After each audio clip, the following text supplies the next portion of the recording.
trying to combat the worldwide issue. But recently saw us visiting Sierra Leone, and the essence of our visit to Sierra Leone is to build a parliamentary membership related to the MRNU. We feel our 4 countries in Africa, especially West Africa, if we are united, we can have a common front on this kind of issue. So I remember your complaint also put forth to the Speaker of Sierra Leone, and both of us talked on that, and he also gave you the support. And we also give you our support in combating terrorists around the world. Distinguished ladies and gentlemen, my name is Lema Roberta Bowley, 2011 Nobel Peace Prize winner, a proud citizen of the Republic of Liberia. I join my voice with that of the citizens of Liberia and our government to endorse our bid for a non-permanent seat at the UN Security Council. I believe that after 14 years of devastating civil war, a peace process that involved everyone, especially driven by women, 21 years of stability, several election cycles with peaceful transition, Liberia is uniquely positioned to lend her expertise to the Security Council, especially in a time where our world is deeply divided and polarized. It is my hope and prayer that our bid will be granted and that Liberia will join with other nations to bring our work closer to peace. And I also want to announce to all of you that His Excellency has received incident report of the situation of the aircraft breaking the President and his team yesterday from the Rabat International Airport, and it's reviewed the incident report with his team, and further investigations currently ongoing as to the cause of the puncture. But with the incident report, it was with the landing of the aircraft, the President and the delegation, there was a tire puncture of the aircraft, and the President and team safely disembarked the aircraft, walking through the plane and the staircase, embarking onto the vehicles, and the team safely made it to the airport. For the record, we are not here to demand answer resignation from the disaster management. We are here to ask him to leave our party, APOC. We have no interest in his job. He can continue to serve the country. But let him leave our party, let him resign, and submit himself to investigation over mismanagement of party funds and logistics that were received under his chairmanship. That's our interest. Yes, I will say we should panic, but we should be concerned, given the historical nature of infection transmission in the region, particularly looking at our Ebola history and the immediate COVID transmission, which was a pandemic. So for any reason, we should always be concerned.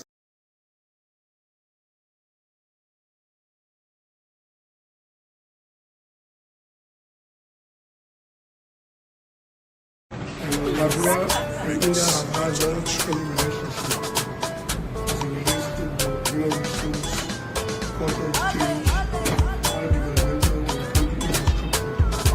We recognize the friendship that we have, long-standing friendship. I can recall there was a day before a big voter for you at the time at the 9 Nations conference. Today we also put forward our bid for the one-permanent seat.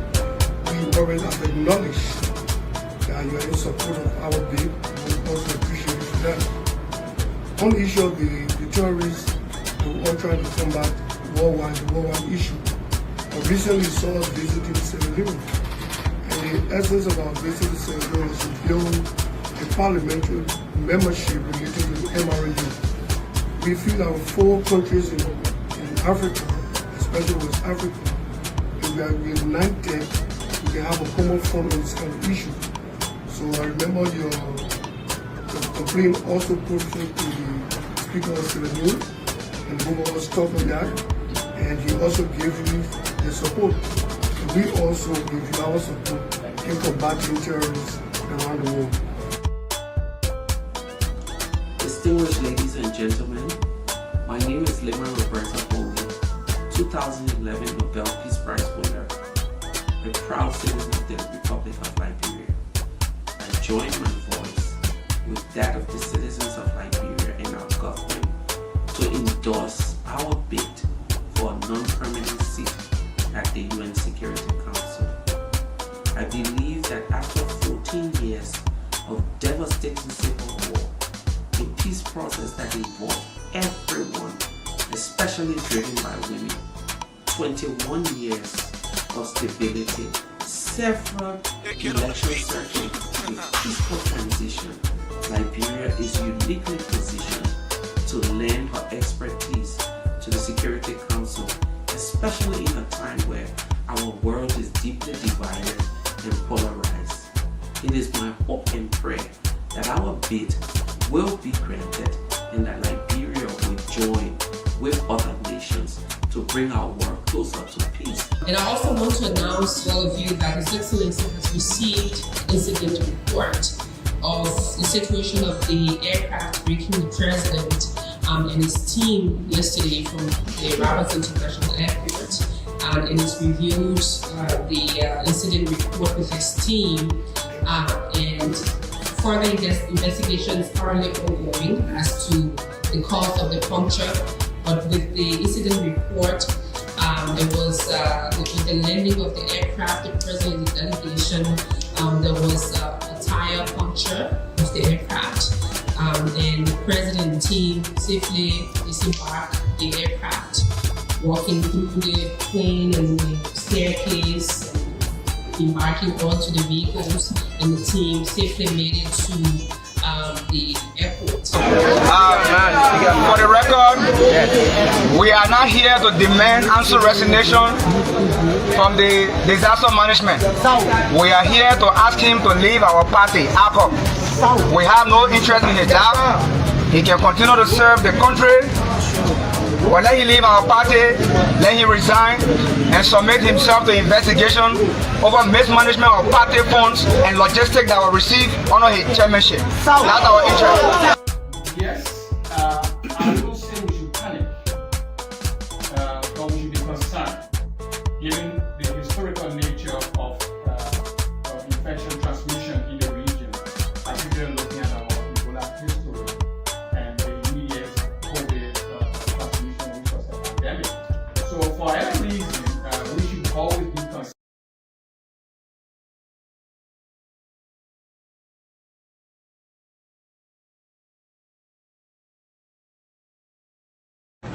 Liberia and India have had long strong relationship as it relates to human resource, cultural exchange, and developmental and country infrastructure. We recognize the friendship that we have, long-standing friendship. I can recall there was a day before a big voter review at the United Nations conference. Today we also put forward our bid for the non-permanent seat.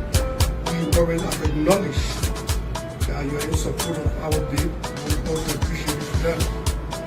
On the issue of the terrorists who are trying to combat worldwide, the worldwide issue. Recently saw us visiting Sierra Leone, and the essence of our visit to Sierra Leone is to build a parliamentary membership related to the MRLU. We feel our 4 countries in Africa, especially West Africa, if we are united, we can have a common front on this kind of issue. So I remember your complaint also put forth to the Speaker of Sierra Leone, and the governor was talking on that, and he also gave you the support. And we also give you our support in combating terrorists around the world. Distinguished ladies and gentlemen, my name is Roberta 2011 Nobel Peace Prize winner, a proud citizen of the Republic of Liberia. I join my voice with that of the citizens of Liberia and our government to endorse our bid for a non-permanent seat at the UN Security Council. I believe that after 14 years of devastating civil war, a peace process that involved everyone, especially driven by women, 21 years of stability, several election searching and peaceful transition, Liberia is uniquely positioned to lend her expertise to the Security Council, especially in a time where our world is deeply divided. My fellow Liberians, I'm here to speak to you this evening about a very important subject matter: the intolerance of some government officials of opposing views of other Liberian government officials and even ordinary people. Last week, I read in the papers different views and even heard on the radio and read online very important government officials reacting to Senator Eddie Snow. What I heard is that they were reacting to a statement that they wish that the government would fail. And they were reacting in different ways. I was surprised at the reaction. Because normally, even in families, some people can say, this child will be nothing, this one will be nothing, this one will be nothing. I was told at some point that I would be nothing, but I became minister, I became solicitor general. And I used to tell some of those family members, yes, I was young, I was high-headed, I was working about and all that, but here I am today. This man is involved in student activism. He will not even finish University of Liberia. He will go nowhere. That is what they felt. But that statement, rather than me arguing with them, stimulated me. Why can the government say, if you say we'll fail, you are a liar? That should stimulate officials of government to succeed, to work so hard. Like Abraham Traore, for the people of Liberia to feel their work, not to express anger. It shows intolerance. Opposing views are important in a democracy because it helps you to see the other side and to succeed. I don't think that people should be so angry when people express views against them. They should rather come and prove people wrong, not by what they say, but what they do in the interest of the Liberian people, like Abraham Traore, like other leaders in Africa. Look, during the election, my younger sister, whom I love so much, supported me in the first round. In the second round, she told me, brother, you have expressed support for Bwaka and call upon your party. I'm not LPP. I'm going to support George Weah. I had no problem with that. But then I read in the paper supposedly there's problem in the Gongo family because while Gongo is supporting Bwaka, his sister is supporting Weah. I was not troubled by that. I was not opposed to that. And me and my sister remain close, and we are close today, very close today. I came in the newspaper and said, that is not true. There's no problem in the Gongo family. No expression of political views of people wishes about government should not be a source of anger. It should stimulate people in government to prove those who wish them wrong right by their actions so that they can be told by other people you are wrong about the government. Look, thank God, under President George Weah in 2018, he put his weight behind the anti-speech, the act to repeal the anti-speech laws. That is now today called Kamara. And by the way, let me say to the public that instead of me as Solicitor General prosecuting people for sedition, criminal libel against the president, criminal malevolence, which were gag laws to make it difficult to speak, I rather wrote the Repeal Act in 2009 and put it on the desk of President Selig. I gave a copy to the PUL. Peter Kokwe is my witness, he was Secretary General of PUL. I gave copies to the members of the Senate that we cannot have these kind of laws and say we are promoting democracy. And I strongly believe that if we had not put his weight behind the law to repeal them, in those 3 laws in 2018, perhaps. But 2020, 2021, 2022, it would have been difficult. But while the referrals on, the laws were repealed. I'm happy. So in this country, 270 contract workers to permanent status. They have been working with Firestone for contract for many years. We said, look, this is not good. We were also able to successfully negotiate with Firestone to say, look, now they honor the Decent Work Act we have. If you reach retirement age, you are supposed to go to Social Security for your benefit. But we're able to have the management of Firestone to agree that, look, when people work for many years, it's good to start them off with something.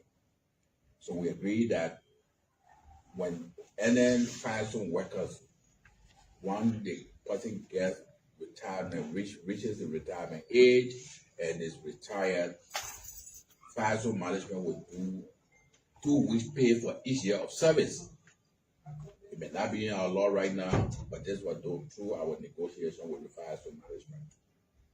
And we hope that we'll be able to reach out and do this across the country with other companies that are operating in our country.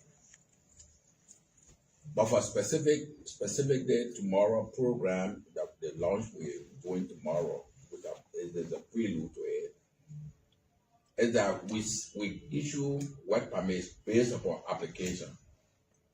You send an application here and you say there's a mechanical engineer, a geologist,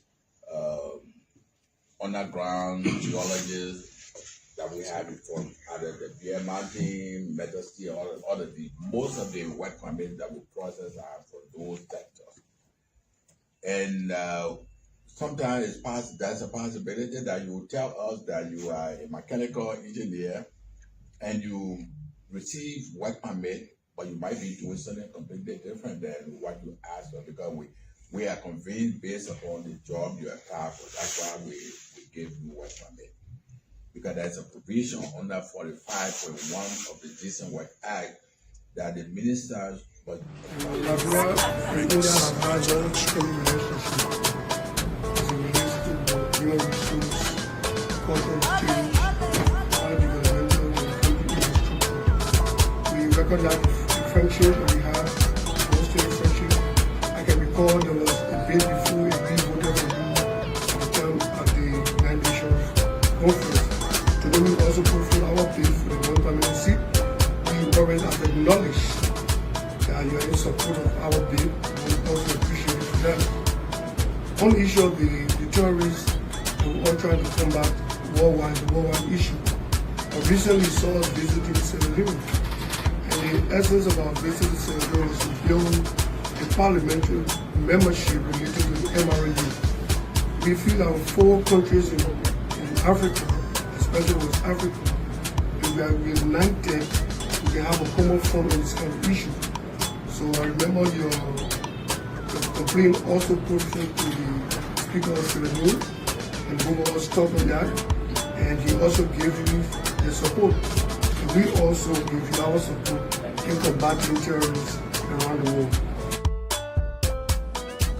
Distinguished ladies and gentlemen, my name is Lema Roberta Bowley, 2011 Nobel Peace Prize winner, a proud citizen of the Republic of Liberia. I join my voice with that of the citizens of Liberia and our government to endorse our bid for a non-permanent seat at the UN Security Council. I believe that after 14 years of devastating civil war, a peace process that involved everyone, especially driven by women, 21 years of stability, several election cycles, a peaceful transition, Liberia is uniquely positioned to lend her expertise to the Security Council, especially in a time where our world is deeply divided and polarized. It is my hope and prayer that our bid will be granted and that Liberia will join with other nations to bring our work closer to peace. And I also want to announce to all of you that His Excellency has received incident report of the situation of the aircraft breaking the president and his team yesterday from the Rabat International Airport. And it's reviewed the incident report with his team, and further investigations currently ongoing as to the cause of the puncture.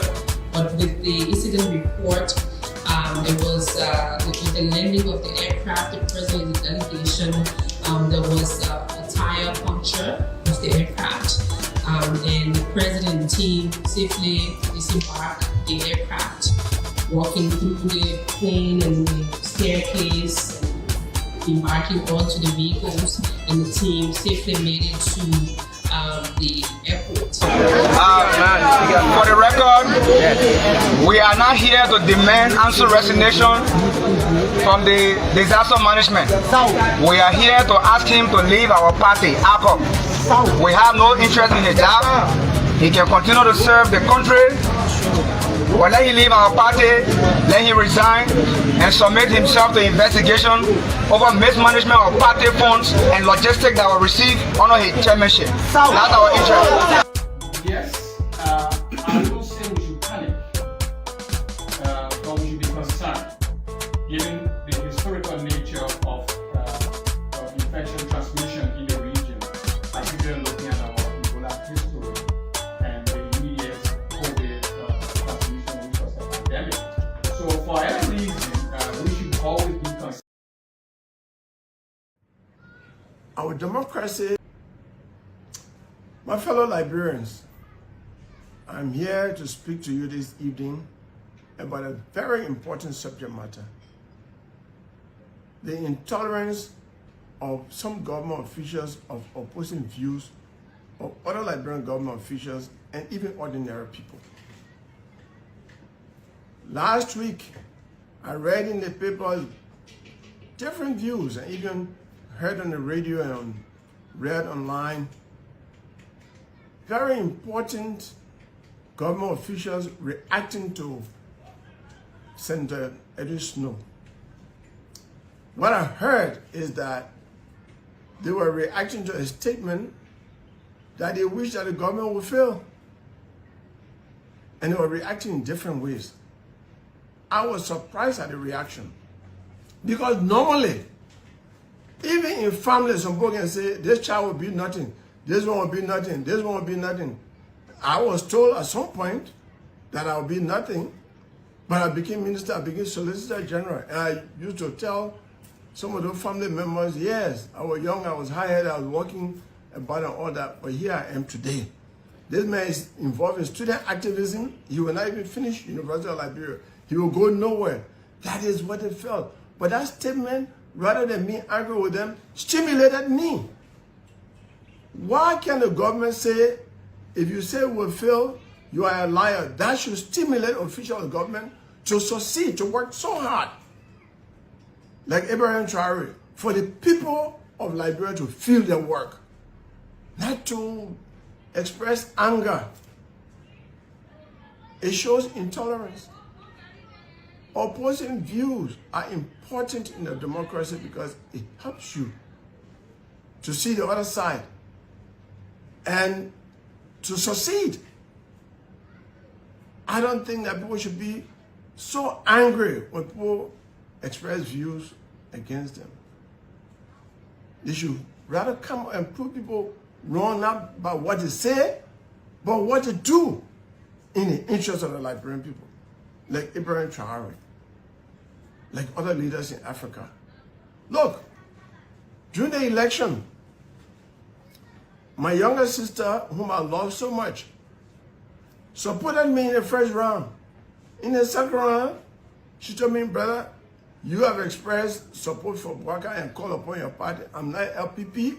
I'm going to support George Weah. I had no problem with that. But then I read in the paper some people said there's problem in the Gongo family because while Gongo is supporting Bwaka, his sister is supporting Weah.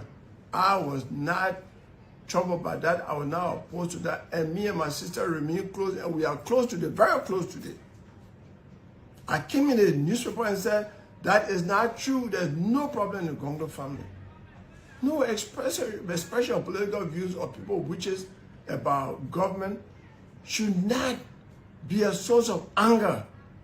It should stimulate people in government to prove those who wish them wrong right by their actions, so that they can be told by other people you are wrong about the government. Job you apply for cannot be there are no suitable and qualified Liberians available to do the job.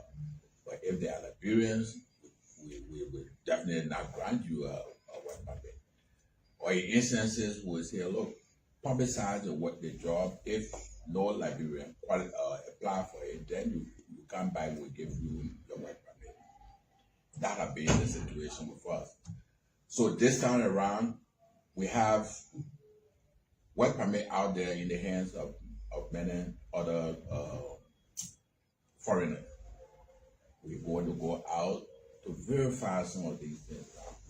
Because sometimes, we get some feedback and say, oh, sometimes these people give you wrong information and then they're doing completely different things.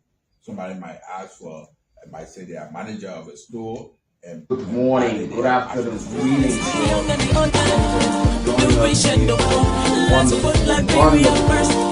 The morning very well as well.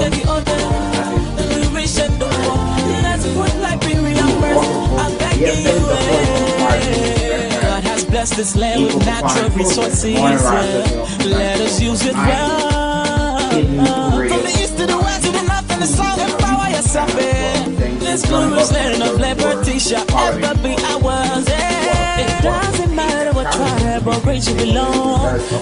We are all people.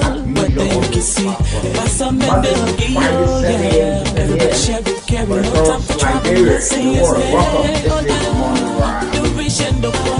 Let's put Liberia first in all that we do. This to the young and the older, the rich and the poor. Let's put Liberia first. I'm begging you,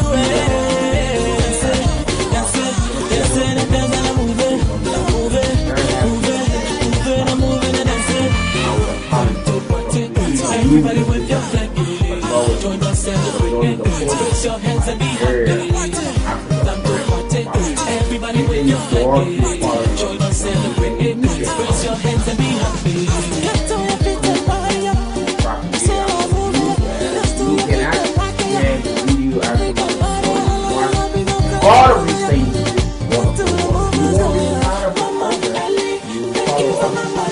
Yes, to the young and the old, the rich and the poor.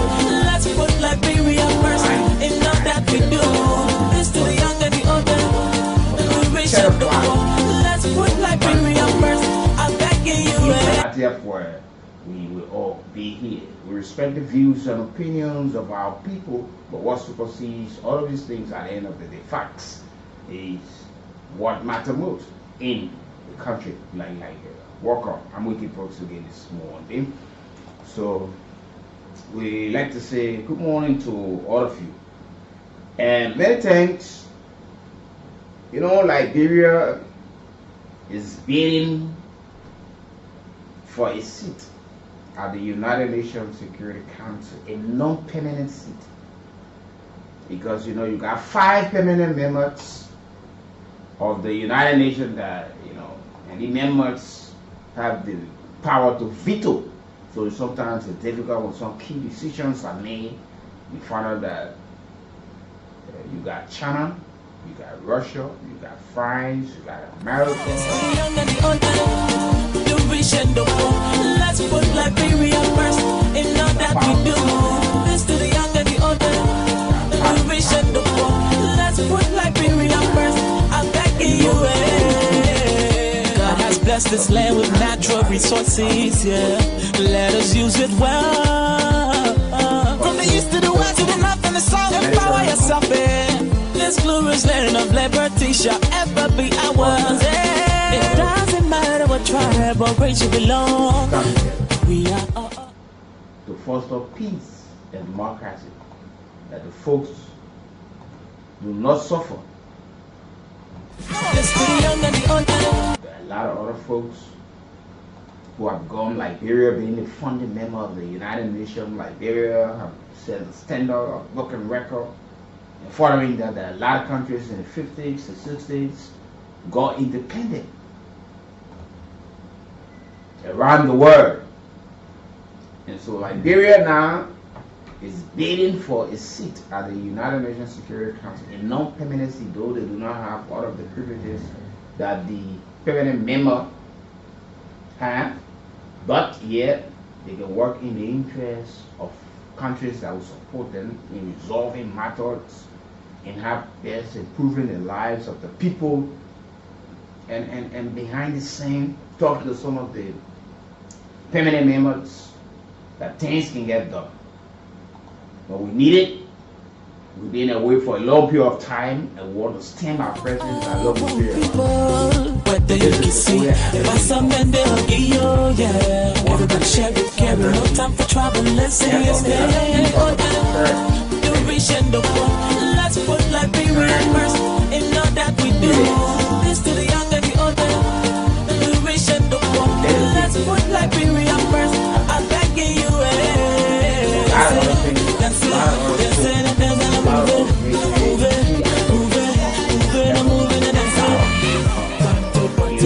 everybody with your flag, join us, celebrate, put your hands and be happy. Time to party, everybody with your flag, join us, celebrate, put your hands and be happy.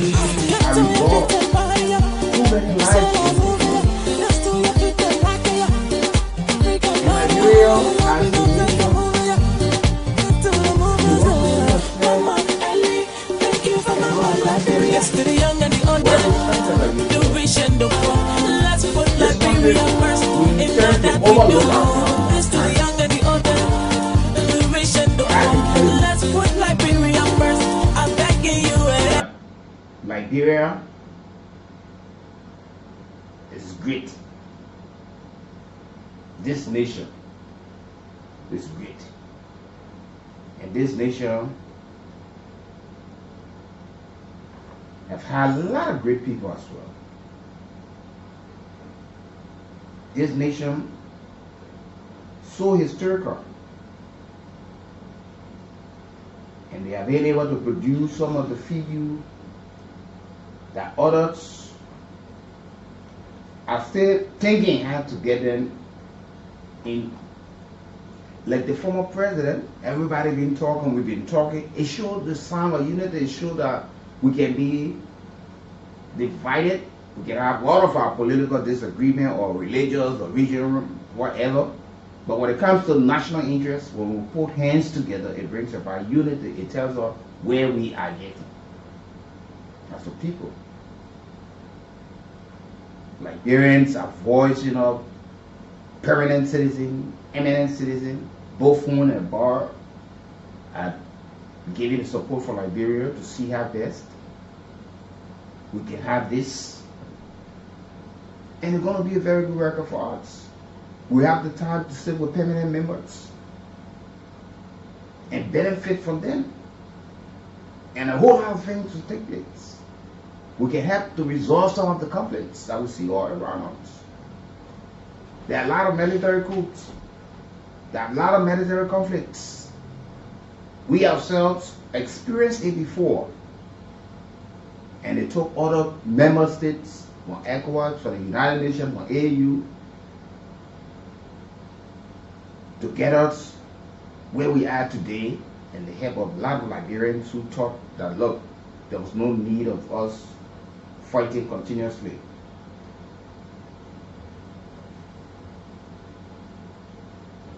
So this is where we are now.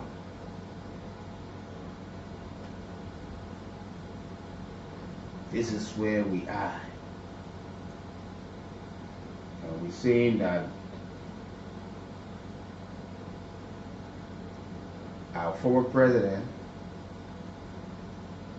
is part of the process, which is good. And it will help us to get what we want in the not distant future. And these are all of what Liberia will need. These are all what Liberia will need. So when we have these things, and we are getting there with the support from people, you know, our citizens, whether you're from the opposition, you're from the ruling party, you're from that party, let us unite and make this happen for ourselves. Tomorrow could be another person's turn. We could be seeking another seat somewhere else, and we have the support. But I think it's a welcome step. The U.S. ambassador had a meeting with the former president at his private office at the Jamaica Resort yesterday, showing the tie between Liberia and the United States still strong, and wanting to have a much stronger democratic space where everyone will have the chance to participate when given.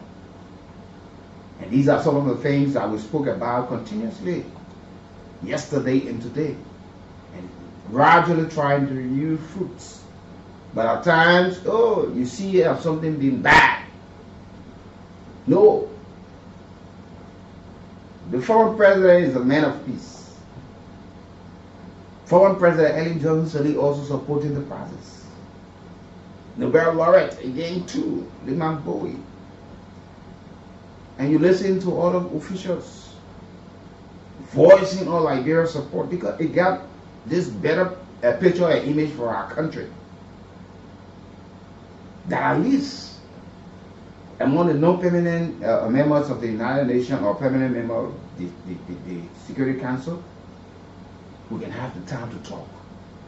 It brings by investment. There are a lot of things, irritation. So those who will be supporting us today will support them tomorrow.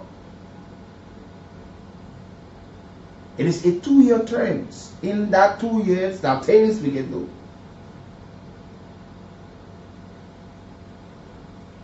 It is rotational. We need to turn votes. That's why it's required.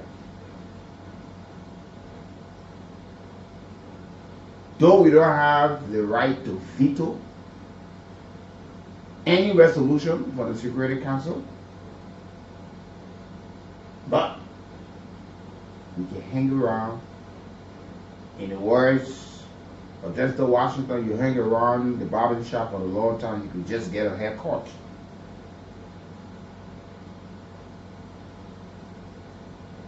So Liberians, let's take politics out of this. We see our leaders are now looking up. We should applaud our leaders who are giving their kind of support for now, and encourage others to do more, because we cannot just be seeking the support from people outside. People outside will be watching us and be looking at us and say, well, okay, what these people are saying, where we are. These people want to have a non-permanent seat, but they are not united. They have not been able to clean their house. How can we allow them to have a seat and think that they can help? Let's put Liberia first in all that we do. This to the young and the older. The rich and the poor. Let's put Liberia first. I'm begging you. God has blessed this land with natural resources. Yeah, Liberia. You know, special envoy. They have all been traveling the world over, galvanizing support for Liberia, bid for the non-permanent seat, and we are very optimistic and of the strongest conviction that we will certainly get it. So let's keep pushing and pushing and pushing. This thing is not for one person gain. This is for Liberia. And as leaders of the country, from the east to the west to the north and the south, empower yourself in this glorious land of liberty shall ever be ours. It doesn't matter what tribe or race you belong. We are all one people. Whether you see, by some men they'll give you, yeah. Everybody share it, carry no time for trouble. Let's sing it, the rich and the poor. Let's put Liberia first in all that we do. This to the young and the old, the rich and the poor. Let's put Liberia first. I'm begging you, dance it, dance it, and dance it, and move it, move it, move it, move it, and move it, and dance it. Everybody with your flag, join us, celebrate it. Raise your hands and be happy. Take the time. Time to party. Everybody with your flag, join us, celebrate it. Raise your hands and be happy.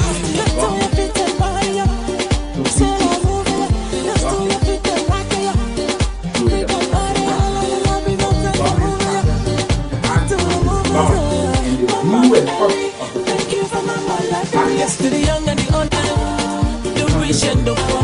Let's put Liberia first in all that we do. This to the young and the old, the rich and the poor. Let's put Liberia first. I'm begging you. They have now released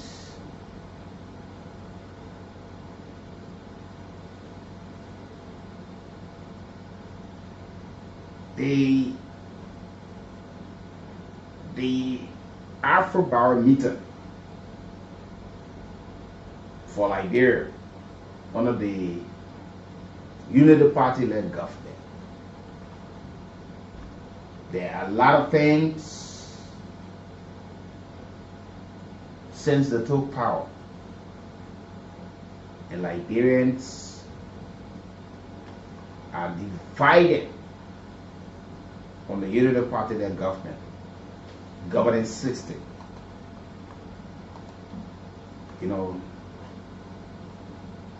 Mr. Oscar Blow, we've been trying to reach him. We hope to have him on the platform before the week comes to an end, who is the executive director for the Center for Democratic Governance. And the Center for Democratic Governance is the Afrobarometer's national partner in Liberia. The Center for Democratic Governance is a pro-democracy advocacy. They do research and organization capacity development think tank that is legally registered with the government of Liberia since 2015. And the vision of the CDG is a Liberia where policy laws are responsive to the needs of the citizen in pursuit of their vision. So they released on the 30th of May, just a couple of days ago. I want you to sit back and you will do your own analysis. This is not the first time they have done it. They did it under the former regime of President George Weah. They did of recent under this regime, and we're trying to bring that to your doorsteps. You get to know. Like some of you were thinking, but we were able to break down and make you understand when we talk about non-permanency, because sometimes our officials are overzealous and they're running with these kind of position and do not break it down to the people and tell the people this is what we may benefit, or this is how we're going to be participating, and all of these things. They just, oh yeah, because when the people hear you and when you are not telling them you want to see but well sort of a seat and the kind of role, what will be your impact, your power that you will have, and the kind of power you will not be able to execute. So what they did now is that Liberia still on a country direction and economic condition, but it's very optimistic. They are very optimistic for a better future of Liberia. They are 50% according to the survey that was done by the Center for Democratic Governance. And they released their barometer. That 50% of the citizens in this country believe Liberia is headed in the right direction, while 50% believe Liberia is heading in the wrong direction.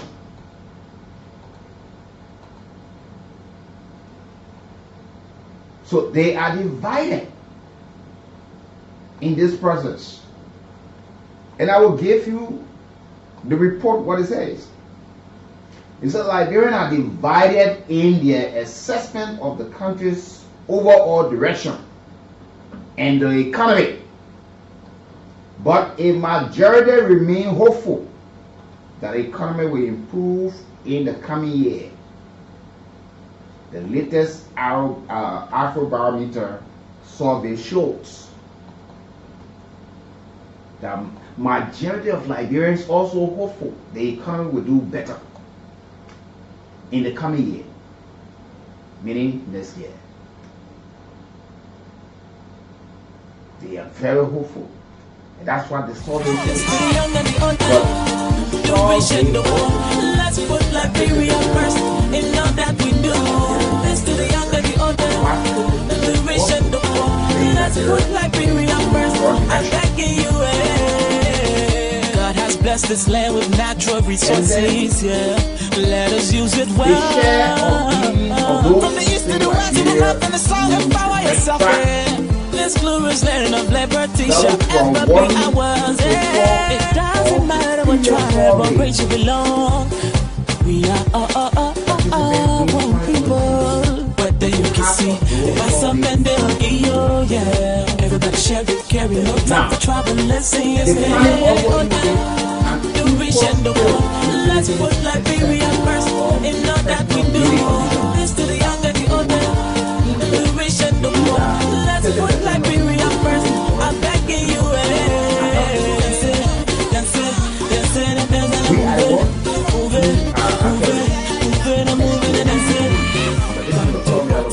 everybody with your flag, join us, celebrate. This is one side of the Everybody with your flag, the economic condition join us, celebrate. improve or Raise your hands and be happy. That's what 50%. And one third of the economy of those who are the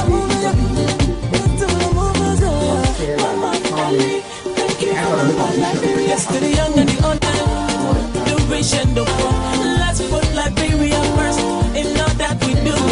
Yes, to the young and the old, the rich and the poor. Let's put Liberia first. I'm begging you. There are folks who believe no, the economy is not good. The economy is not functional. We don't see it in the lives of the people. There is no positive impact.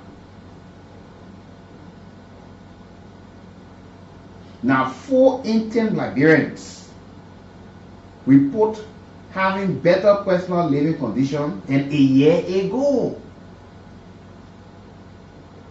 while 1/4 say they are worse off. The Liberians are interviewed to bring a report on the Unity Party-led government since they came in power when it comes to the governance system, the economy, and how they have been proceeding. Now, here are some of the key findings. Liberians are evenly divided on the direction of the country.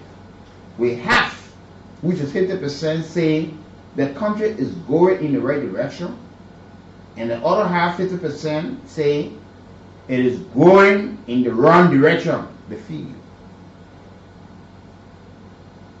This identical survey also was done during the regime of former President George Weah, where the highest mark he scored on the CDC-led government score at the time was 10%. That Liberia was headed in the right, and the lowest mark was 19%.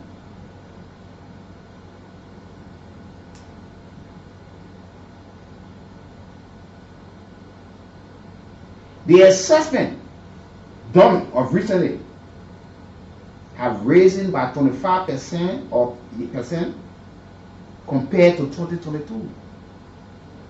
Citizens express mixed view on the economy, while nearly half, 45%, described the current economic condition as fairly good, not that it's so best, but at least fairly good or very good. A slightly higher proportion rate than as fairly bad or fairly bad for the 8%. The evaluation of personal living condition also show a split with equal proportions of respondents describing the condition in positive and negative terms, both for the 6%. And they kind of say majority of the citizens express optimism about the future, with 6 in 10 saying they expect the national economy to improve over the coming year.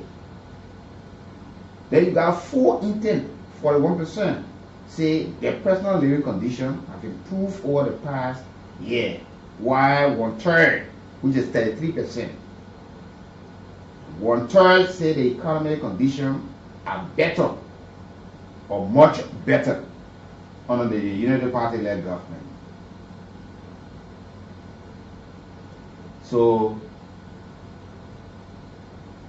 and these are some of the things that we like to look up and talk about when it comes to Liberia, when it comes to how our people are even seeing these things. This is the first Afrobarometer survey of the Unity Party-led government sent into power in 2023.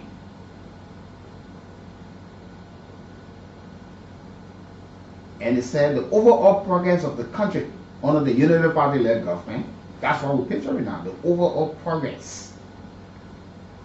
According to the survey under the Unity Party-led government, released by the Afrobarometer or the Center for Democratic Governance, a national partner,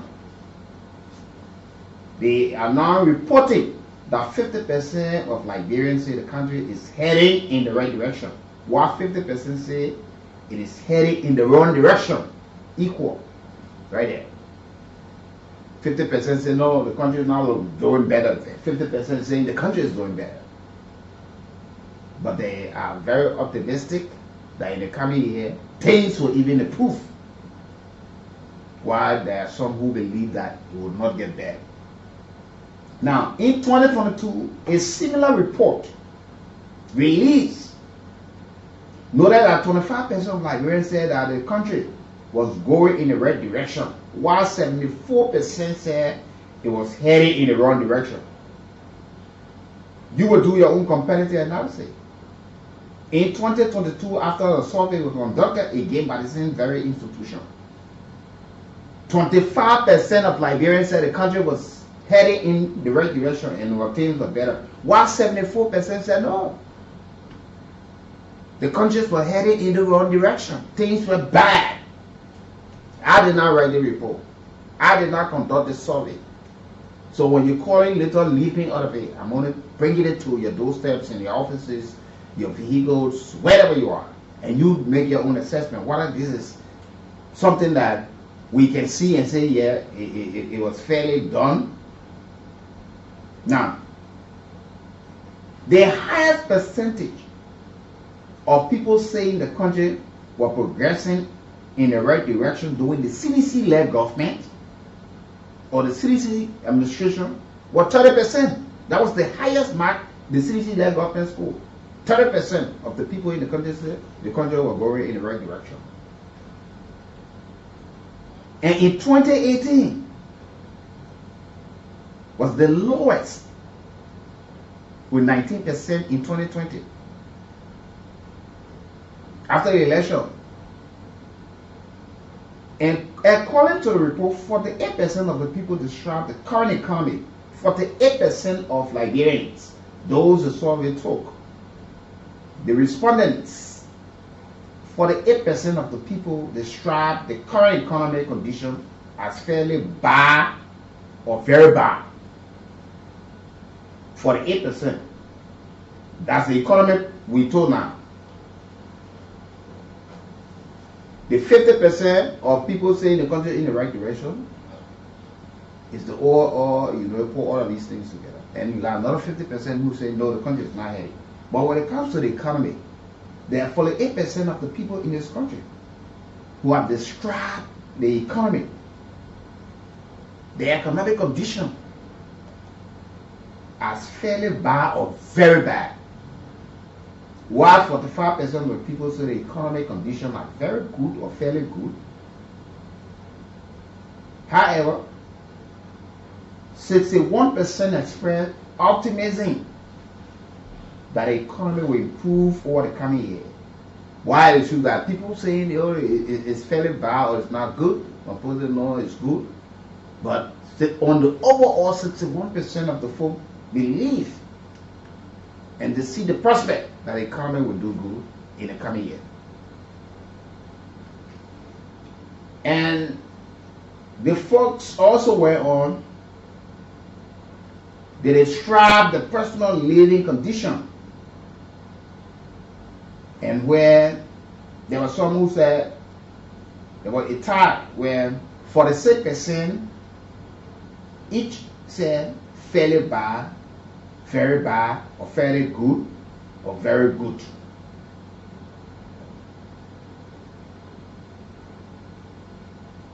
This is something, you know, you will not go to everybody.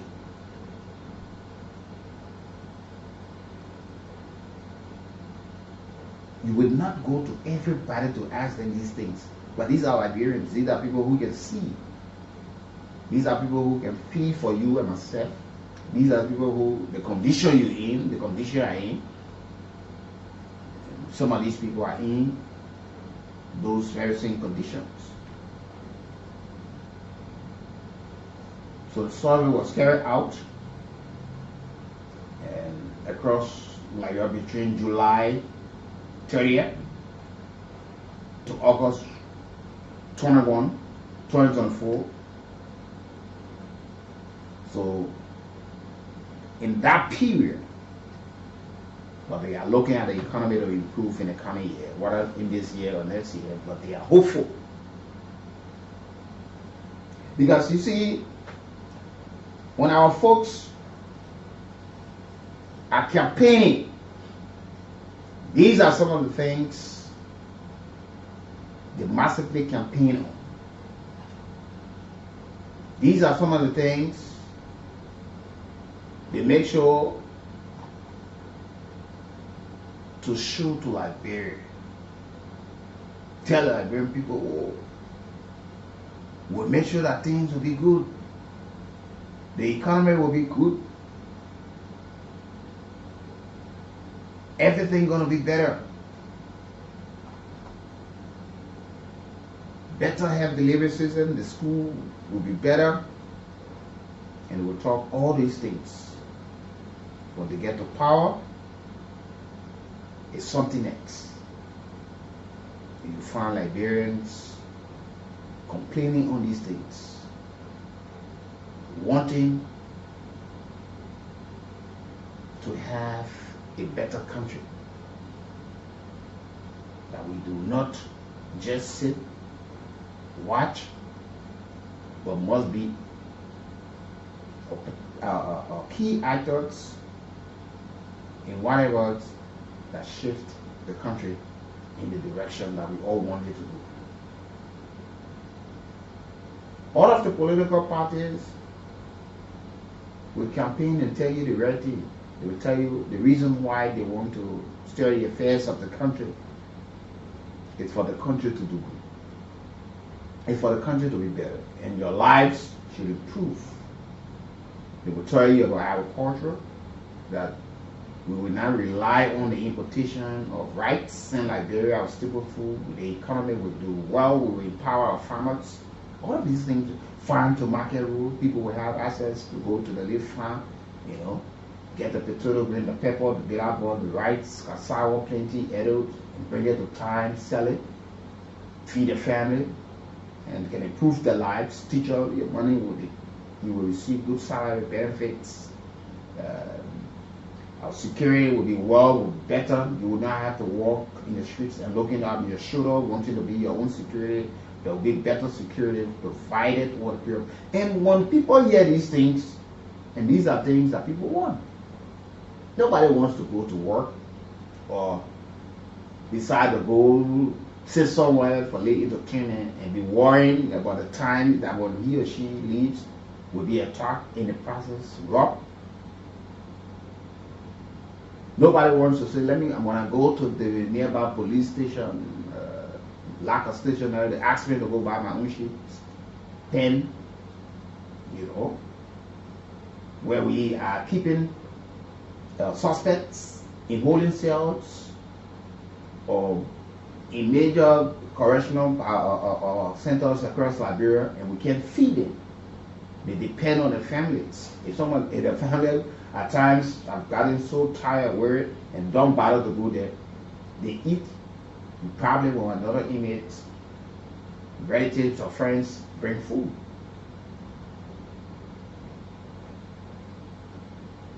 So they talk about all of these things. Prisons will not be overcrowded, but crimes being committed.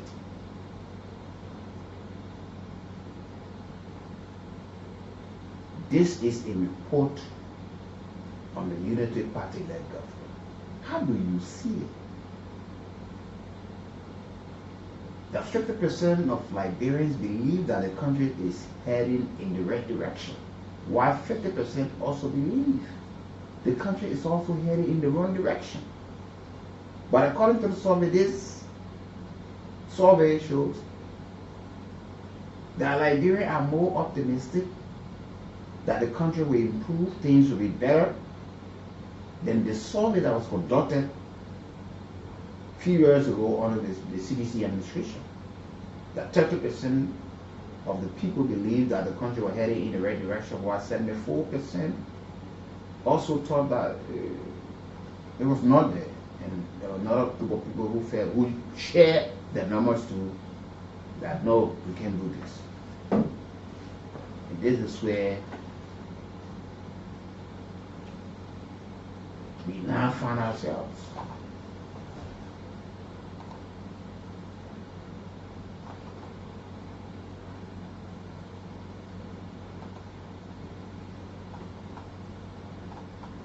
So Liberians are now looking at these things, and they themselves are speaking their minds. We saw these things, we heard these things. You see, sometimes there are differences, civil society groupings in Liberia with different findings, different reports. Some will talk about the issue of democracy. Some will talk about campaign promises that were made by political parties, but meaning the focus will be on the party that won. Because all of the political parties, they had a manifesto, they have all of what they wanted to do if they were given a chance being elected. Job creation, youth empowerment, better education, better health care, improved salary for civil servants, better security, direct foreign investment into our country, job creation, all of these things. You will hear all of them. Fighting corruption, people, public servant, officials of government would not be allowed to take public funds and walk away scot-free. They will give account, and people want to hear these things. But when they get to power, at times, you see something far different from what they say. All of those things that were said seem to be far different from the reality or to actualize them while serving in those positions. It's the same with the representatives and senators. They normally campaign in that way. And you, as Liberians, can do your own survey as well. Look at some of those things. Some of you still have the brochures that lawmakers who are currently serving you, all of what they talk to you when they were candidates, some of you can keep. You took them home. Go and see.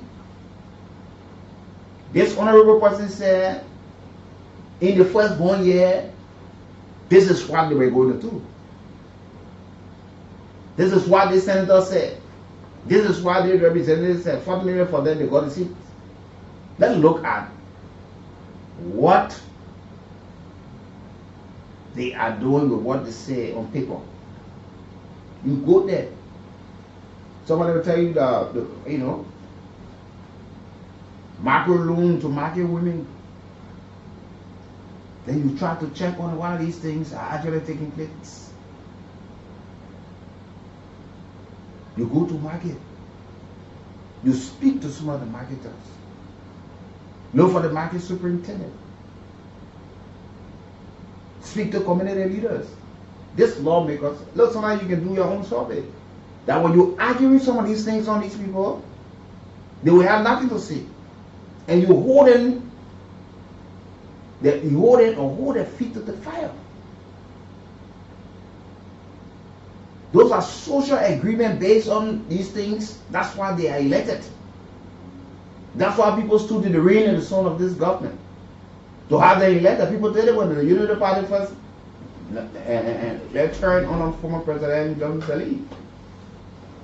The CDC came as well. The Unity Party is back. There are a lot of things that they said too across the country. President Baka, Liberia will be this.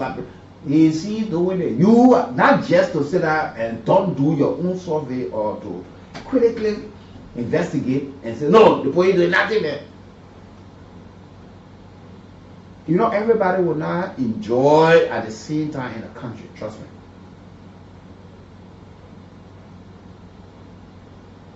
But if majority of the people say that things are better for them, you just part of it. It's just like President Baka is the president of Liberia. And not everybody did not vote for him.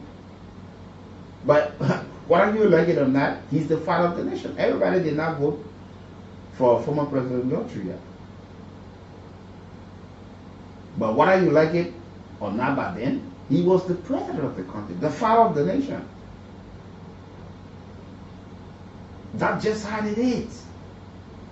When they say the president of Liberia, they will say Honorable Joseph Yoma Parker. They will not tell you say the president of the United Party. They say the president of the country.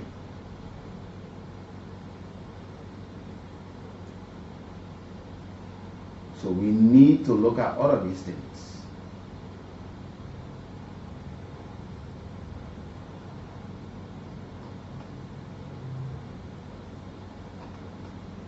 We need to look at these things. It might hurt some Unity Party people, that people will believe that 50% of people think that the country is heading in the wrong direction, while some people will be happy, 50% saying the country is heading in the right direction. And people talk about the economy. There are folks who believe that the economy will get bad. But there are people who are optimistic, hopeful, that signs and writing on the wall telling them that it's going to be better. But let's go for our commercial break this morning from our sponsor. This morning, Mary Magar for Life Healing Center International there in Bonaz Farm, Painesville. Mary Magar Heart Tea. Those of you who are there over a period of time suffering from some of the Mary Magar that you're going to be hearing, like ulcer, rheumatism, growth, stroke, low blood pressure, sexually transmitted diseases, and all of these things. The guys are there, great. Liberia, right here. The supplement is there. You go, they will give you a dose. They will teach you how to administer it, not just going to get it, but it is made right in Liberia. It's a herb, but leaves, tree, dags, and all of these things that making so much impact in the lives of people. Many people now are living testimony. Some people going back for the second, the third. Some of you have not conceived for a long period of time. You can start to take it, trust me, and fertilize the womb. And you know, you go bouncing baby boy or girl or whatever child you take. But it's been a long time. Some of you know your relatives. Some of you suffer from ulcer. You suffer from rheumatism for a long period of time. You have taken a whole lot of modern medicine, but yet these things keep repeating. You got low blood pressure. All of these things, they can help you. They can get it done. Listen to this morning.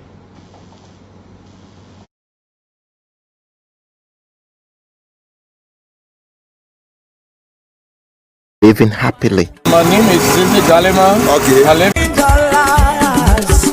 One thing we ask of you, one thing that we The people are into selling Marimaga hot tea medicine all over in Lofa, Nimba, and all of Bon counties. The people finally now settled down in Moserado County. The Marimaga hot tea medicine here. People in Lofa, people in Bon counties have been buying the Marimaga hot tea medicine. People with terrible sicknesses, and most of them have been healed and been giving testimony about the Marimaga hot tea medicine and how good it is. Finally, the people now settled down in Moserado County here. In Moserado County here, Morovia, Liberia, the people, when you go to Bonafan, opposite Makumba Bendu tissue factory, right beyond the block factory, you will see the people office that they Marimaga hot tea people. They're going to be sending the Marimaga hot tea to you. And if you want to buy this Marimaga hot tea medicine, that's small money. The whole week, 7 days dose is just 5,600 LD. If you buy the medicine here, you take all of the dose, my sister, my brother, all of your sicknesses you've been suffering with gonna be cured. This medicine they call Marimaga hot tea can take away or kill all kinds of sicknesses, and some of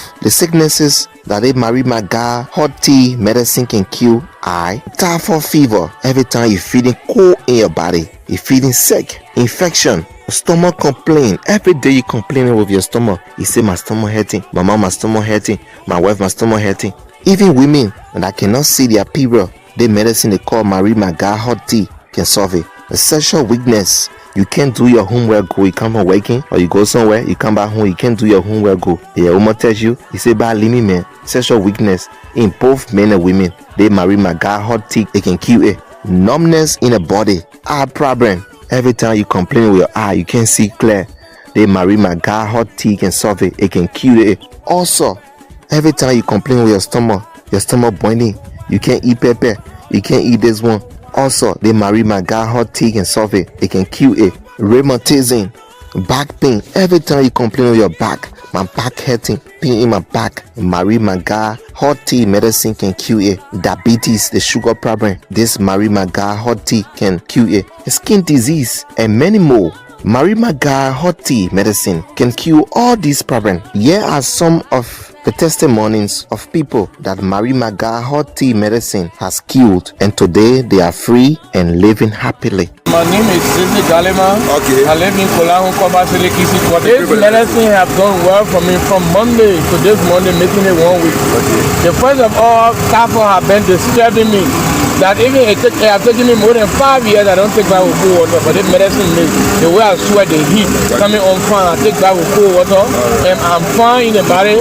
And also, even my outside have not been too clear, but it makes now I can see a distance, seeing very clear. And also, as a man, it makes me active, sexually active. I play my game number 1. I used to always play weakness in the defense, but now I'm strong. If I can leave on the defense, go school and come back, which is my sexual organ is very active. That's great. As a young man, I'm moving strong. All of my joints that have been hurting my waist, everything free. This medicine is very good. It's natural. It's very good. It don't have any side effect, but it do it with pepper. My mother was sick.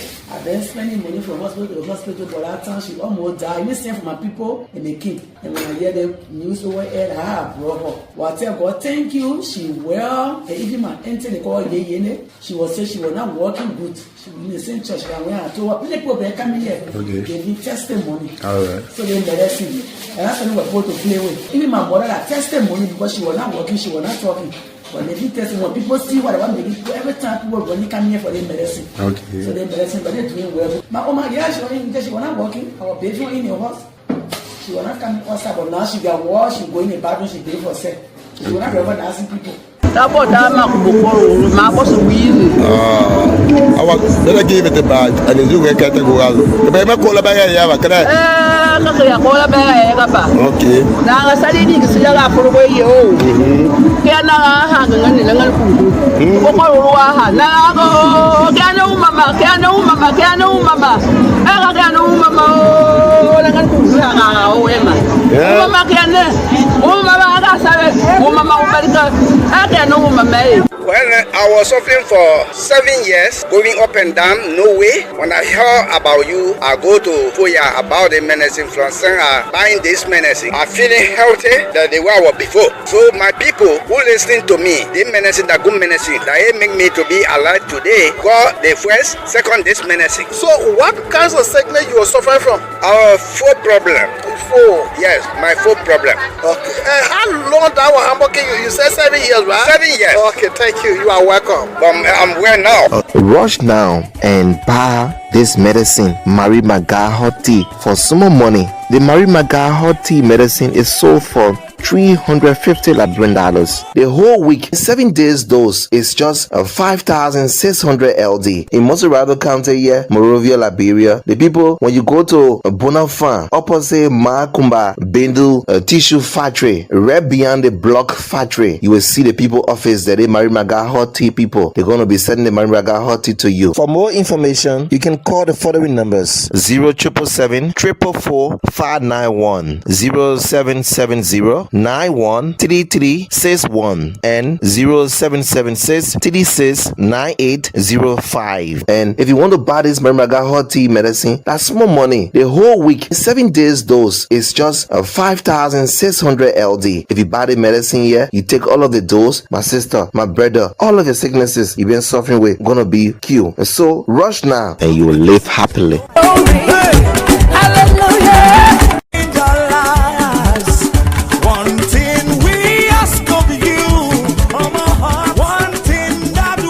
The people are into selling Marie Maga Hot Tea medicine all over in Lofa, Nimba, and all of Bon counties. The people finally now settled down in Moserado County. The Marie Maga Hot Tea medicine here. People in Lofa, people in Bon counties have been buying the Marie Maga Hot Tea medicine. People with terrible sicknesses, and most of them have been healed and been giving testimony about the Marie Maga Hot Tea medicine and how good it is. Finally, the people now settled down in Moserado County here. In Moserado County here, Monrovia, Liberia, the people, when you go to Bonafan, opposite Makumba, Bendu Tissue Factory, right beyond the block factory, you will see the people office that they Marie Maga Hot Tea people. They're going to be sending the Marie Maga Hot Tea to you. And if you want to buy this Marie Maga Hot Tea medicine, that's small money. The whole week, 7 days dose is just 5,600 LD. If you buy the medicine here, you take all of the dose, my sister, my brother, all of the sicknesses you've been suffering with gonna be cured. This medicine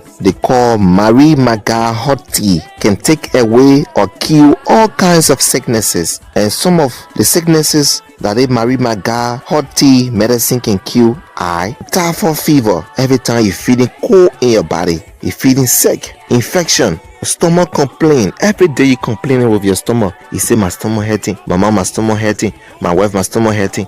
Even women that cannot see their period, the medicine they call Marie Maga Hot Tea can solve it. A sexual weakness, you can't do your homework go, you come home working, or you go somewhere, you come back home, you can't do your homework go. Your woman tells you say bad limit man. Sexual weakness in both men and women, they Marie Maga Hot Tea, it can cure it. Numbness in the body, eye problem. Every time you complain with your eye, you can't see clear, they Marie Maga Hot Tea can solve it, it can cure it. Also, every time you complain with your stomach boiling, you can't eat pepper, you can't eat this one.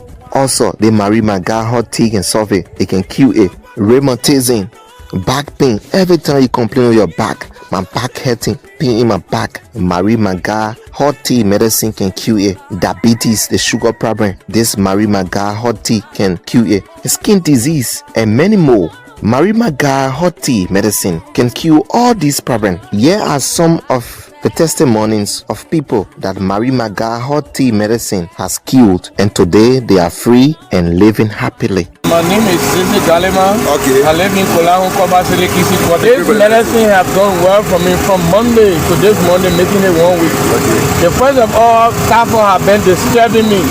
That even it have taken me more than 5 years, I don't take back with cold water, but this medicine me, the way I sweat, the heat coming on fire, I take back with cold water, and I'm fine in the body. And also even my outside have not been too clear. But it make now I can see a distance, see very clear, and also as a man, it made me active, sexually active. I play my game number 1. I used to always play weakness in the defense, but now I'm strong. If I can leave on the defense, go score and come back, which is my sexual organ is very, very active. That's great. As a young man, I'm moving strong. All of my joints that have been hurting my waist, everything free. This medicine is very, very good. It's natural. It's very good. It don't have any side effect, but it do it work perfect. My mother was sick. I've been spending money from hospital to hospital, but that time she almost died. I sent for my people and they keep. And when I hear the news over here, I have brought her. Well, I tell God, thank you. She well. And even my auntie, they call Yene. She was saying she was not working good. She was in the same church. And when I told her, people come here. Okay. They need testimony. All right. So they embarrassing me. And that's when we were supposed to play with. Even my mother had testimony because she was not working. She was not talking. When they testing, when people see what I want, maybe every time people are going to come here for their medicine. Okay. So they're medicine, but they're doing well. My Oma, yeah, she was not working. Our baby in your house. She was not coming outside, but now she got washed. She go in the bathroom. She pay for sex. She was not ever asking people. I was gonna give it the bag, and you can get a go out. The baby call a bag, can okay. Now I studied in the for away you. Can I hang on the little food? Now can no mama, can no mama, can no mama. I can no mama. Mama can. Oh, mama, I can no mama. Well, I was suffering for 7 years, going up and down, no way. When I heard about you, I go to Foya about the medicine from Senga, buying this medicine. I'm feeling healthy than the way I was before. So my people who listening to me, the medicine, the good medicine, that make me to be alive today, got the first, second this medicine. So what kinds of sickness you were suffering from? Our foot problem. Foot? Yes, my foot problem. Okay.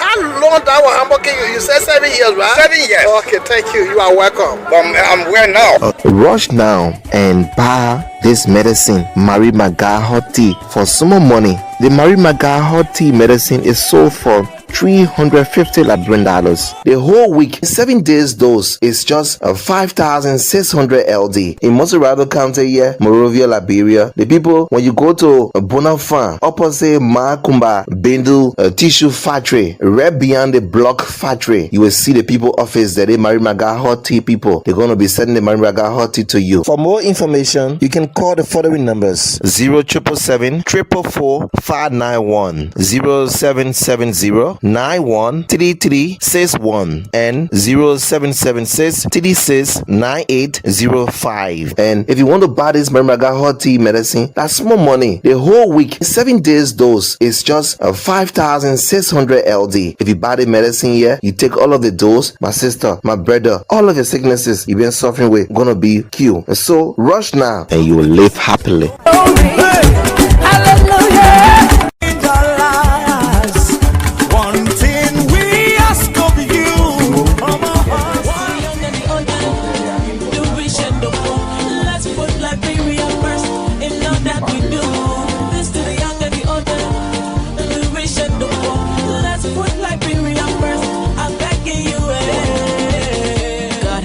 This land with natural resources, yeah. Let us use it well. From the east to the west, to the north and the south, empower yourself, This glorious land of liberty shall ever be ours, It doesn't matter what tribe or race you belong. We are all one people. Whether you can see, by some men they'll give you, yeah. Everybody share it, carry no time for trouble. Let's sing it, let's put Liberia first in all that we do. This to the young and the older, the rich and the poor. Let's put Liberia first. I'm begging you,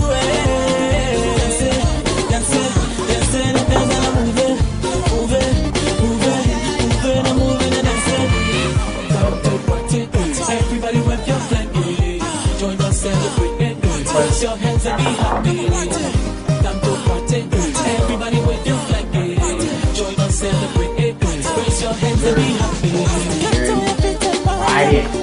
Say love me.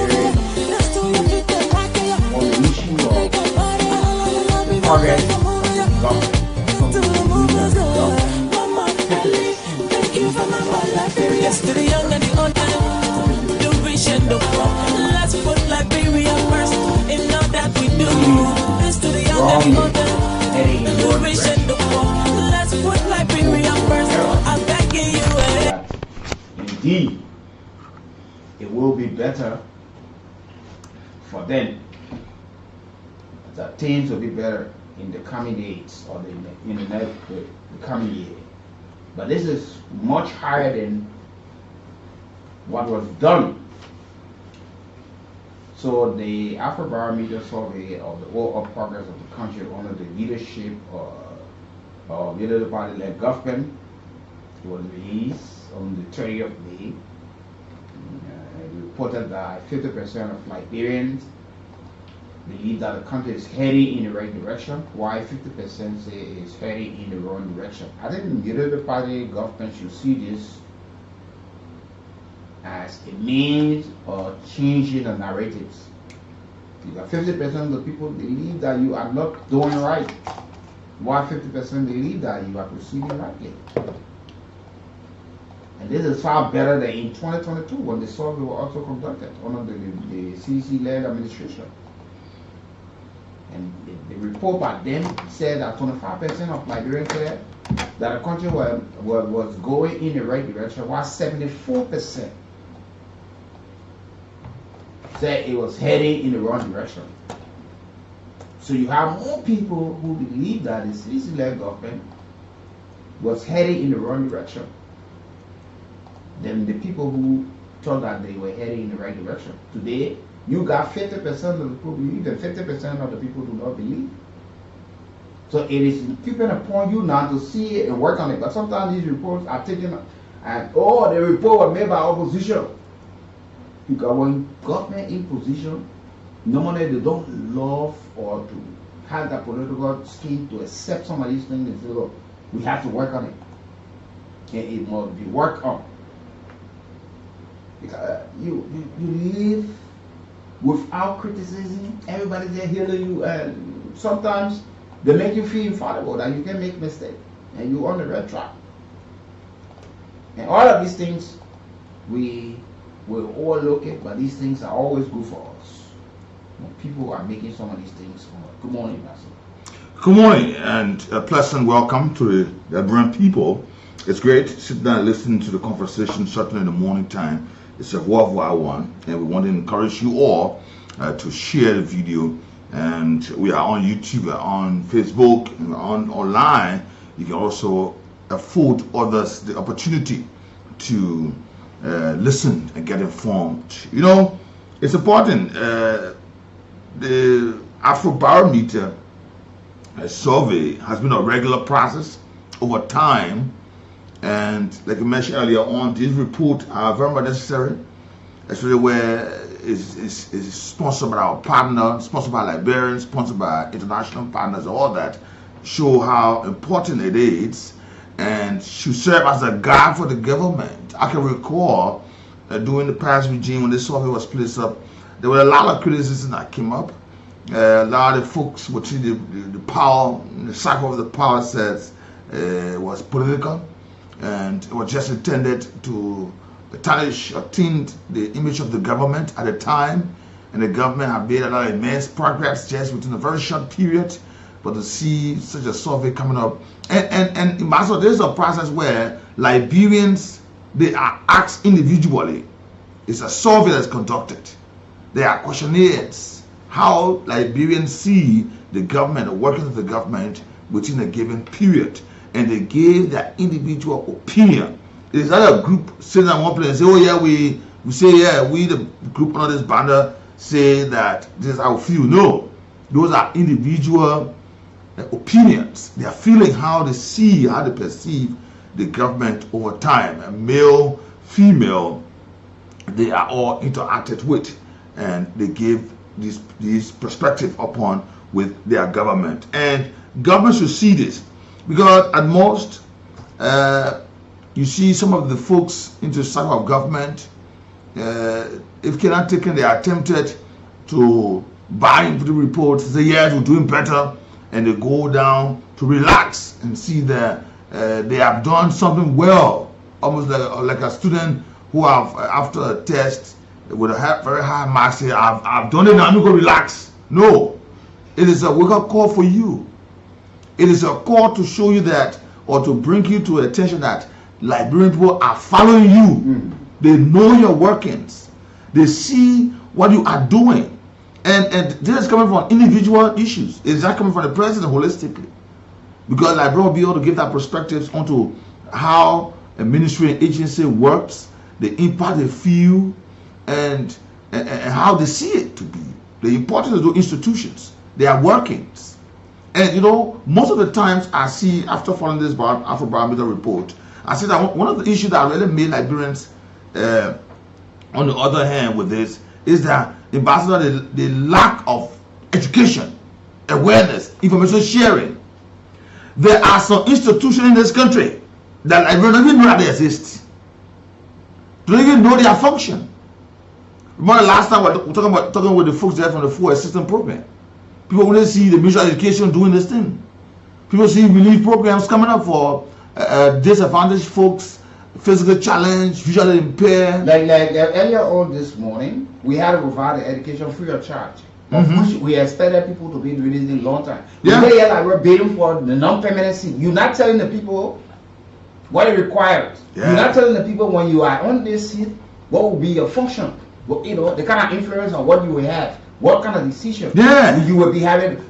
But I had to sit this morning, break it down to the people to get a clear understanding. Because everybody know United Nations, but you are asking for a non-permanent seat. What do you mean? You are not providing the kind of education to the people that to say yes. When we get this position, these are the things we'll be able to do. These are some of the things that we'll be able to get involved into.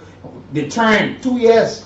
And telling us, you know, making us to understand. But you know, most of the time, that's what we always education. We usually say to people, it is not just to sit and do analysis whatsoever. So this show is the only show I will provide you real education, not just talking, but you open the minds of the people. The same thing happened when it came to the survey. People now wanted to allow the numerator to their homes. Yeah. We have to appeal. We have to explain to the people, to tell them, you know, the issue of conducting the population count in our country. Sure. Telling you, it means that if somebody want to walk you or somebody want to go in your house to see what you, but it is better for you that when government pushing money for roads, they would know. Yeah. For education, they would know. For the disabled community, you know all of these things. But just talking about veto or non-veto is not the issue. This is something. It's about overhauling the entire system. And I would like to be a part of a process that reviews the entire peacekeeping operation around the world. The systems we have today and the solutions and the tools were made back after World War II. I mean, they're not fit for purpose for the current nobody knows. They don't know they are working. And I believe very, very strongly that we need to go back to the foundation, look at what's there, look at what needs to be totally overhauled. The National Public Institute. So a lot of critics view the Security Council as effectively a paralyzed institution when you look at how many times have I been hearing on the Bureau Gaza, Ukraine, once people start to die, unable to take substantive action that's the time you hear say jingles, like this. billboards, stickers will start going outside. People start donating buckets now because it's serious. Yeah, but you can to make it to paint a picture to make it look good. You will get money. You go take few hands of people, put good clothes on and carry them to the president hall and go say you are going to tell the president thank you for taking off on the street. Tell the president thank you for rehabilitation. You gave access, the president resident. You get access to this kind of thing. But these are issues. How do you work on the 50% that is now telling that the country is heading in the wrong direction? You got 50% that's already taking positively about you. Now, your focus now it should be improving the lives of the 50% and changing the narratives that they see you holistically headed in the right direction. Because right now, the citizen views are split. Yeah. Some believe that, believe that we go in the right way, yeah. or 50% believe we go in the wrong way. They are thinking that life we have is scored a chaotic. much higher point than the previous government. The previous government, that 30% who believed that they were heading the right, 70 plus said, no, we're in the wrong direction. And the 74% of the people who said we're heading in the wrong direction, at the end of the day, the result of the election showed that people believe that we couldn't continue with you. So say you got 50% who believe that you're heading in the right direction, you have to work on the 50% of those who are not telling you you are not doing well. And don't see it criticize and say, oh, they think that opposition because that's the same thing the CDC-led government did over all of the reports. They were never report that they could accept. When never bring report, the first thing they call press conference, they refer to every dollar as a surrogate of the United Party. But not picturing on what was being said, being reported, but they were focusing on the political aspect of it until they were caught pens down. And now this is where we are today as well. This is where we are. And look, the former president in a statement, President George Weah, in support of the debate, he said something, and I hope even people who support him or against it, he said, look, we should take politics on a national issue and international issues. He said this is not about politics.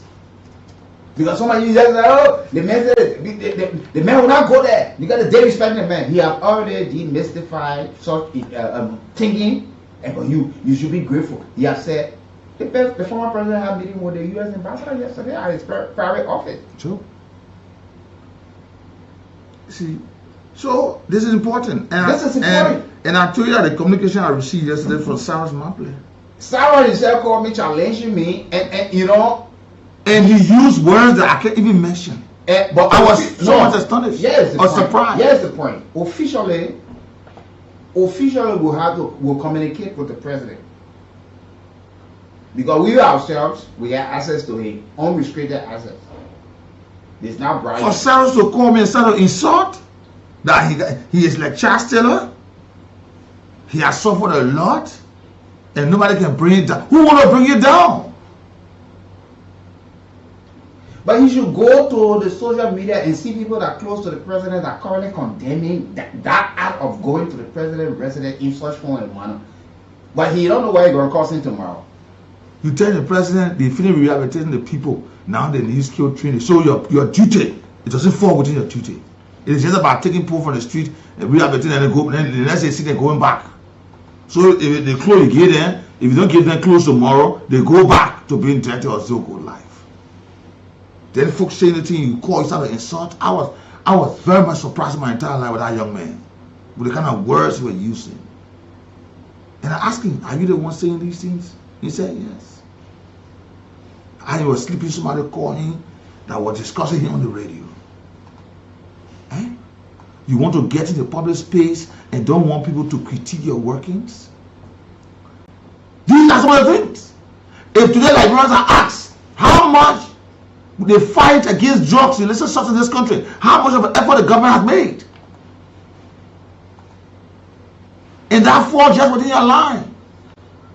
Because you are dealing with those who are raped, disadvantaged young people.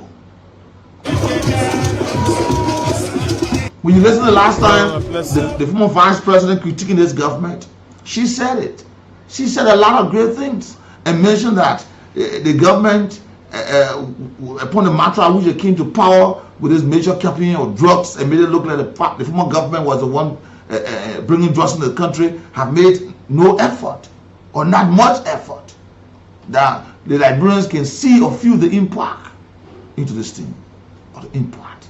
But this is now a survey that if you claim that you love this government and you have access to other folks, it's time to say, look, let's look at where our shortfalls are coming from. Yes! How do we work on it? How do we build up on it? At least we have scored 50% that people believe we're on the right path. Now, another 50% which is equal. But it puts you, that you are doing well a little bit. Then you start to improve. You say, look, let me look at the people who do not believe that we are heading in the right direction. What are some of those things that they are seeing? Yes. And think that we are not, can we convince them? Can we and you can work on and you can look at it and be honest with yourself and say, no, but these people, their thoughts are genuine, because who knows? And because some of the ministers who are living in the communities and other places with the people, their attitude alone tell the people that your government is not proceeding rightly. But there are some who believe will it impact those who are serving government, or the overall those who are working, receiving their salary on time, whether they little or not, believe that, oh yeah, you know, food is on the table for the family, the kids are in school, and what of these things, believe that this is getting there and this is getting better. Then you see people working on these things. And Emmanuel, Ambassador, we are getting reports from our executive management reporter that there's a protest currently going on, and going on at the Vision Trust Leadership Training Academy in Omega Community behind Maranuko Store.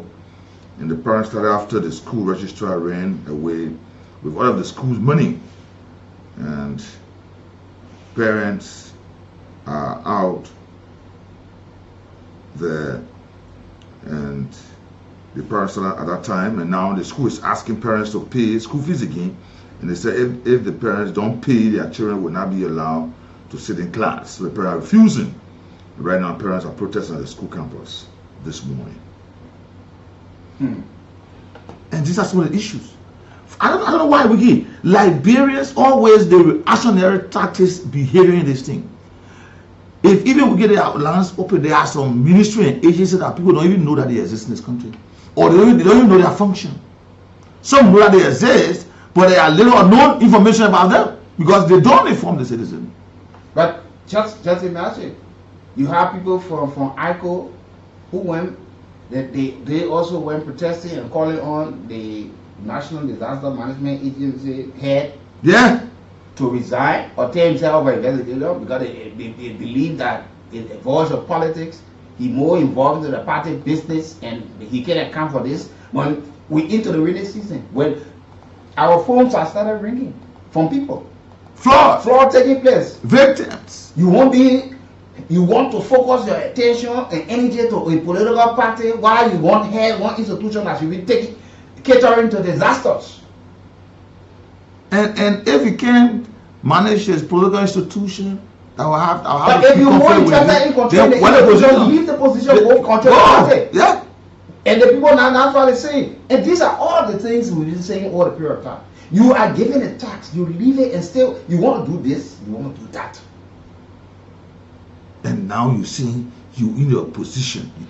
But these are some of the reasons why you find 50% of the people telling you that we're heading in the wrong direction. Yeah. Because you get somebody who's supposed to be controlling and making impact in the lives of the people. His focus is more into politics than getting the job done. Sure. So you don't believe that the people that will head in the wrong direction, because if you put the wrong people, we are not here to demand answer resignation. If your party is the most important thing to you, leave the job and go focus on your party. And more to that, you don't have to say we leave, but we too should have the eye to see. I'm talking about the president. The person looking in the direction. You're not the only person to work in that position. If there's serious conflict of interest and his folks are complaining, then he leave. Yeah. If you feel that the party is so important that he's there having a veto power or other issues, let him go there and need a job. Because you see people coming to the office and protesting, all that, it becomes an issue. And the problem admit to that young man who's around this, you feel that disadvantaged young people is just in rehab community, and so your focus just there. When you begin a very big mistake, that's a very big job you have in there. The scope of that position is very large. And if you will lead like those leaders in the past whose vision are blurred, then you're getting it wrong. You have to open your eyes, open your mind, and be able to see those who will critique you are ones who like you. the way to see the wrong, the way to see where your lapses are. And you should take that as a plus to work on it. Huh? What are the activities? Are the public being informed where you go, what you're doing? How far have you reached? How many other young people you have influence on? You know there are young people currently willing to go into rehab centers. Who coming for them? Who coming to them? They are tired. But we usually say, if they want to, who will take them there? So the time you take to start to insult, you get it all wrong. Once you have reached the point of starting insulting, you have lost track of it. You sit back in your closet and be able to work more fully. It's important.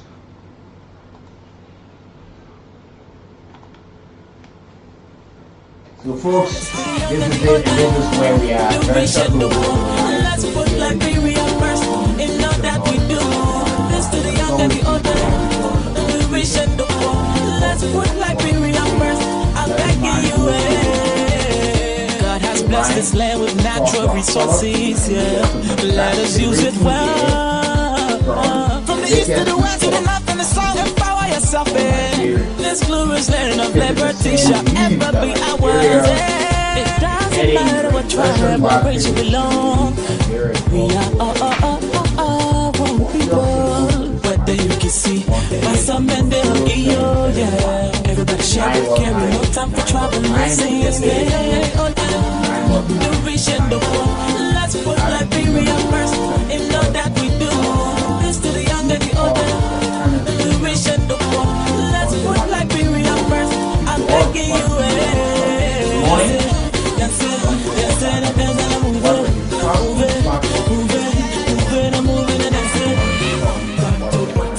Everybody with your flag, join us, celebrate, raise your hands and be happy. Go ahead, sir.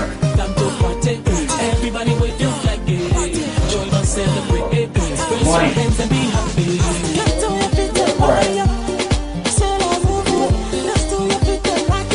Go ahead.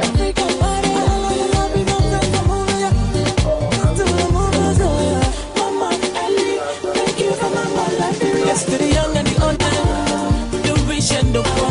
Let's put Liberia first in all that we do.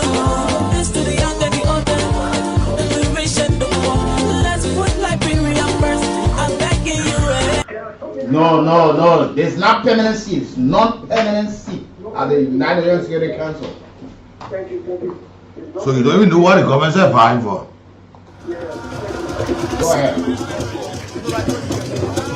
No. I mean, don't even know what the government is vying for. Good morning.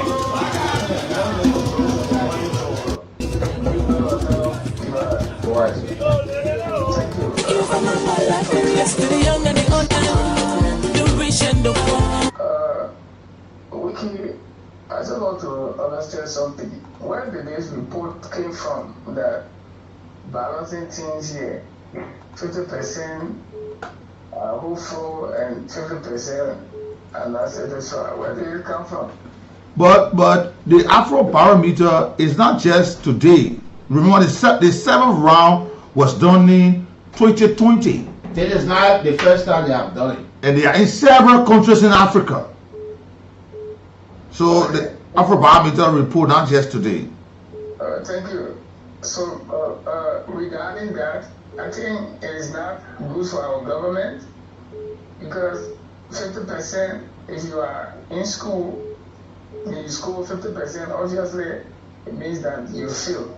So it's not a good sign. And don't forget that in 2022, a similar report also came out. 25% Liberians said that the country was going in the right direction. 25%, while 74% said the country was heading in the wrong direction. And we saw it on the results, the election results. So if they're telling you now 50% good, 50% is not good, you gotta be working on your 50% that is not good.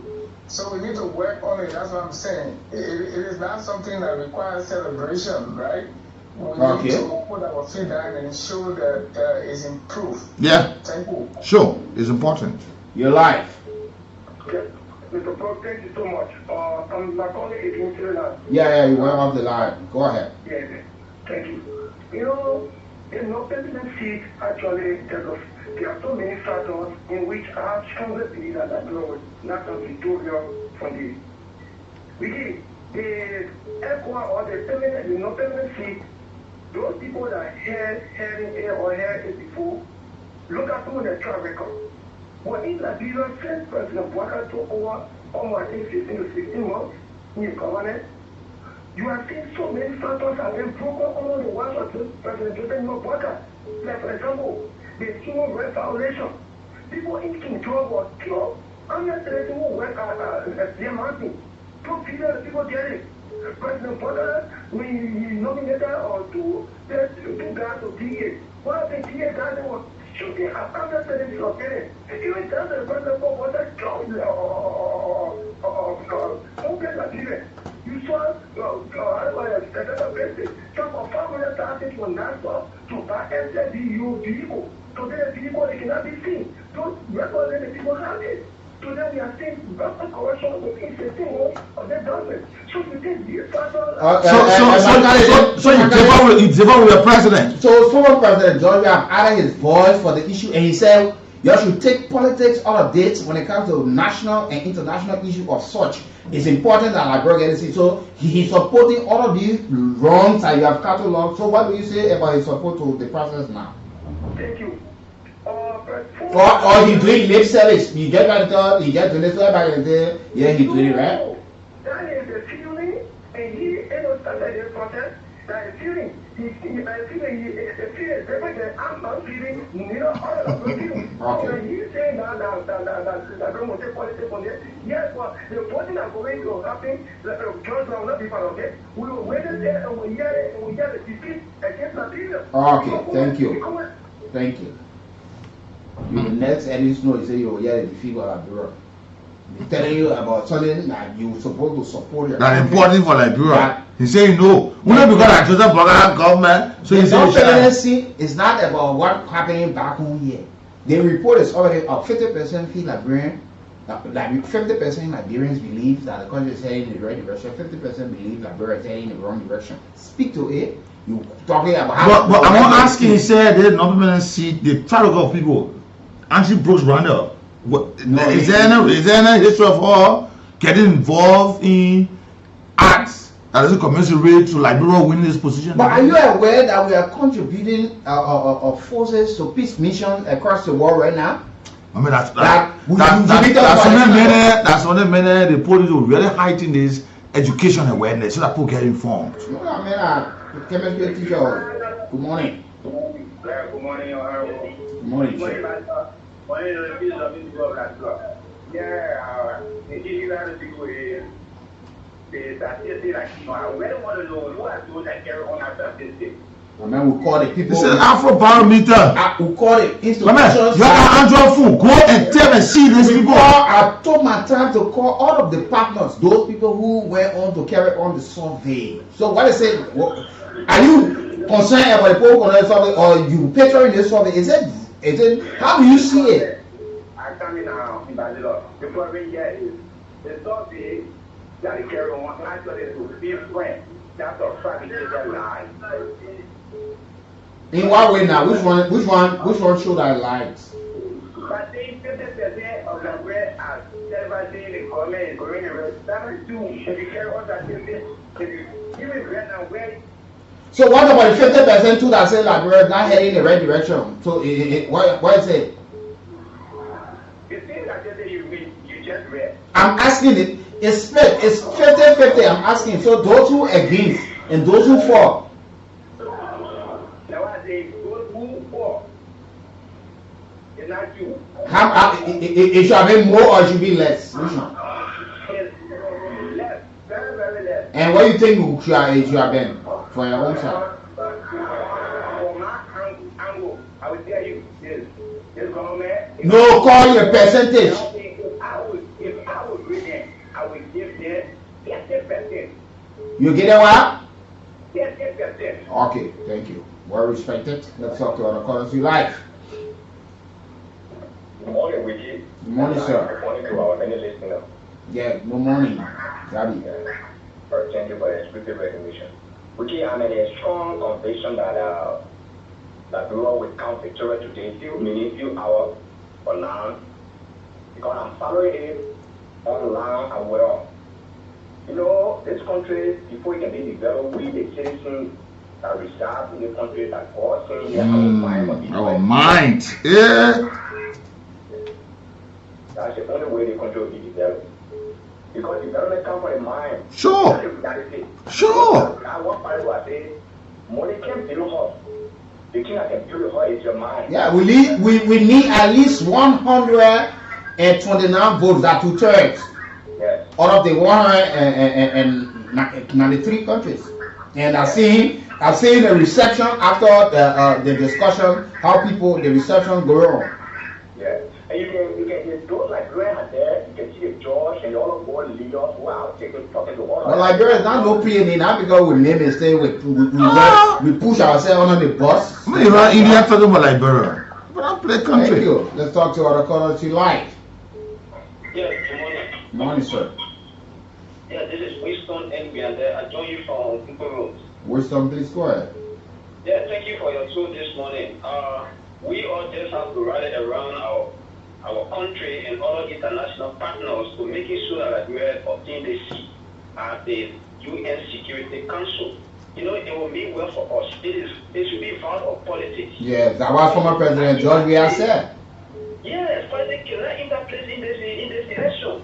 So it is only, in fact, thank God that ECOWAS, endorsed the candidacy of Liberia and other international partners, other African countries have thought it was to supporting Liberia. So, in fact, it is good for us. And leaving that with the analysis of that institution which said that in fact 50% of Liberians, in fact, they are happy with the way the government is moving and 50% is not happy. You know, it's a plus for also this government. It says that the government has even not got quarter of this regime, and then they are getting 50%. If I listen to you, you said back by 2020 or 2021, during the past regime, it was 25 and 74, and this government has not gone quarter, and it is 50-50. Then, in fact, it helps the government to do more, and within the first quarter, I think we'll get 80 or 90%. So, thank you for allowing me to end on you. Thank you always. You people are always welcome. Good morning. Yeah, good morning. You're welcome. Good morning, Ambassador. Yeah, go ahead, sir. Okay, thank you very much, sir. What we hear is that as far as we are concerned, we pray that the flow comes purity. People who are saying that problem because and the woman is not president, or your kid is not president to be, your kid the program Victoria, and we will celebrate. Everybody, now my life, to their body, is important because Man, Honorable Marcus, come here. Oh, yeah, man, going to make Liberia kids. Hopefully, he on yesterday as well. Thank you. And this report I'm getting there, let report of parents refusing. Good morning. To do it's serious, and our reporter is covering there on our coverage. My name is Equanimous as a wheelchair and 24 and district also university. So I think we all as Liberians in our minds and we are patriotic. It's not about the no political party issue. We should all pray God that Liberia be for a non-permanent seat and the Security Council will be successful. That one should be clear. Whether it's support party S, party C, we should pray God that Liberia go on the map. So I think with the analysis from the organization that says 50% Liberian happy and 50% not happy, I have an issue with it because I did my research this morning. So one or a few of Liberians, the condition of our economy as it relates to the GDP growth and the inflation rate. Everything within that is where they got out of report from, how they did that. Hello. Let me just give you a brief history of the Afro Power Meter. This institution had its first round in 1999. And every time there have been countries that are got, not just Liberia, Malawi, Namibia, South Africa, Zambia, Zimbabwe, Botswana, Lesotho. These are areas these stuff have been carried on. They are partnering with civil society groups back home, which is the Center for Democratic Governance, headed by Oscar Blow. And these are people, not just... And this is not the first time. No, this is not even the first time. These people conducted survey under the regime of the CDC as well. Yes. So, but we were talking earlier on about the level of education provided, that people don't know that some of these institutions exist in Iraq. But when a report comes up, that's where people question them. You know, but what will we giving out? Will be providing the education this time now? Free of charge? Yeah.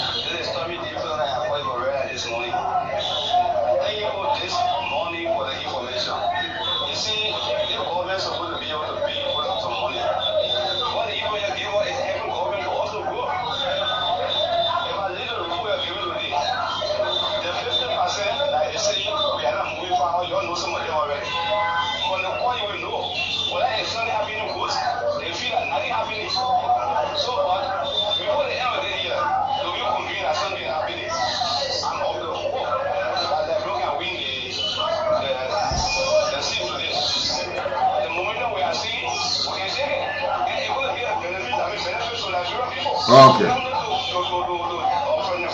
All right. Thank you. Thank okay. You. Thank Go you. ahead. Good morning.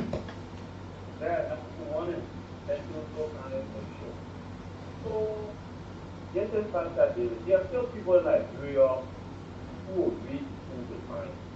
Oscar Blow, I remember, to honest on the street, he was being seen in the Unity Party chapter. I don't know where the records are coming from, that it was conducted on the George Buja, 74% on the 4%. I don't know where this is from. But let me be on the record to say, if you want to understand that growing, I'm actually not happy with the government. You're not too far from realizing. Just take the microphone and go to the market center. And after seeing the views of ordinary citizens, look, people got to be sacrificed. And one thing I've always said, people always believe that because of the relationship way they will wrap on intelligent law, you can't be able to report. So 50% are happy, and 50% is not happy with the government. I mean, where is that people coming from the South who was asking, go and see the economy, see the interest of governance, the interest of work. But Pascal, let me just ask you, hello, good morning. Is this your first time hearing about the Afro Parameter survey report? Is this the first time? Well, I'm just telling you about the independent of the individual report. But I'm asking you a question now. That's the election political committee. I'm asking you a question whether this is your first time hearing about the institution. We have always received those kinds of reports. So now because it is under a government that is doing way, so we're supposed to celebrate because 50% are happy. In fact, how before you get to 2023 was different. Because even if you assume that 74% of the people are not happy with what we are in the election in 2023, you saw the percentage between Mr. Weir and Mr. Boyka. You saw that. So you can't come and tell, yeah, okay, it was presented before, and now we are a government has and this percentage. No. Okay, you said no. Thank you. And we are extending an official invitation to Mr. Oscar Blow. And you know, tomorrow morning when you this is where the history city and analytical process. This is where most of the time we don't correct some of the wrongs, because everything we put politics in it. The first thing, Oscar Blow being seen by folks from the CDC in one of the press conferences that were open and said he's a surrogate of the United Party. And if we do not work on some of these things, that's how we slip. A report came that 30% Liberians were happy with the CDC-led government, and 70 plus were not happy. You got defeated. You still not watching to look at these things. No, but I report you see the report. You look at the institution. But look at the report. The report now, the report from yesterday, affected you because you felt that they were accusing. No, you felt that report was fake. Yeah. That opposition put it together. But the report came and affected you. The current government, you know what? They're telling you 50. When you sit there and say you take the 50 that's saying the country is heading in the right direction and think that you finish scoring a half mile and go later and go on holiday, the 50 that are against, you don't know whether it will even increase. And it could affect you when election come around. Then you start looking for people to point fingers to. These are some of the things that we have refused. And We only want to find out reports when these reports are not in our favor. Where is it coming from? Where is it coming from? When Nambo made a report, Eddie Jawolo say, oh, the man that United Party. When Central released a report, but they got some report damaging for this government. And these are the institutions, international partners depend on for their support. But they got some damaging report about the government, yeah. No, everyone here bad. They themselves get bad human rights record. Police brutality. So there was things that you will see. When the people conducting survey, they will not come to everybody. They are strategic and there are areas that they go. They look at the slum communities, the local area, and that people they will be able to ask and come up with the finding. Ambassador, you just mentioned during the census, the form of the past government. You know how many people were refusing to? People are refusing to get. Do you know that it took Ambassador Vi and myself voluntarily more than 2 weeks to sit on this platform? People keep to us. Why should we submit ourselves to this? So let me tell you something. To the extent I got a call for Ambassador Julian Tabe to tell us thank you for doing a work that we were never paid to do. I know somebody who called me and said, "What tell the minister at the time for information?" He said, "I'm too proud of you guys to see that we are not." Now what? Do you see with you? Yeah, he said to see that we are not paying you people voluntarily. We started telling people because nobody comes to my house. We started to encourage people. The same thing with the United Nations Security Council seat, the non-permanent. The former president had added voice that we've been talking. Somebody who says a pro-poor defender say he differ with political leader this time around. It's like a personal opinion. Oh Jesus Christ! And they are saying this is how he linked a former president and political leader of the CDC have openly given his support for the non-permanent seat. Peter McCauley said he agreed with political leader today. No, he can say that, but we say that's why he called for. We should not politicize everything. And this is why we keep doing it. That's why you see we keep slipping. We should not politicize everything. That's what the former president said. There are issues, you can take political. Look, who seat? The seat does not belong to an individual. That we talk about Liberia. You can beat your chest anyway. So and to see Liberia among Committee of Nations, there are other nations that will be voted today. Yeah.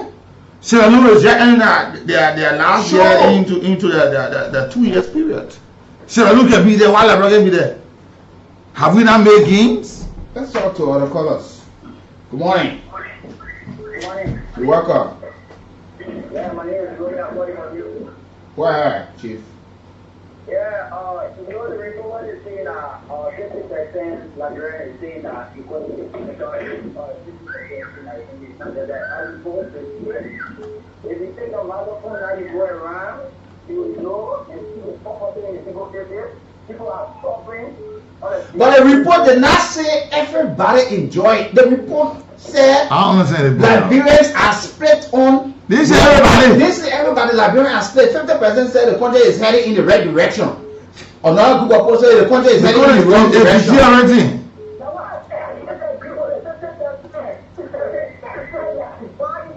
How many for your own listen now from your own perspective, you take a look. What you think?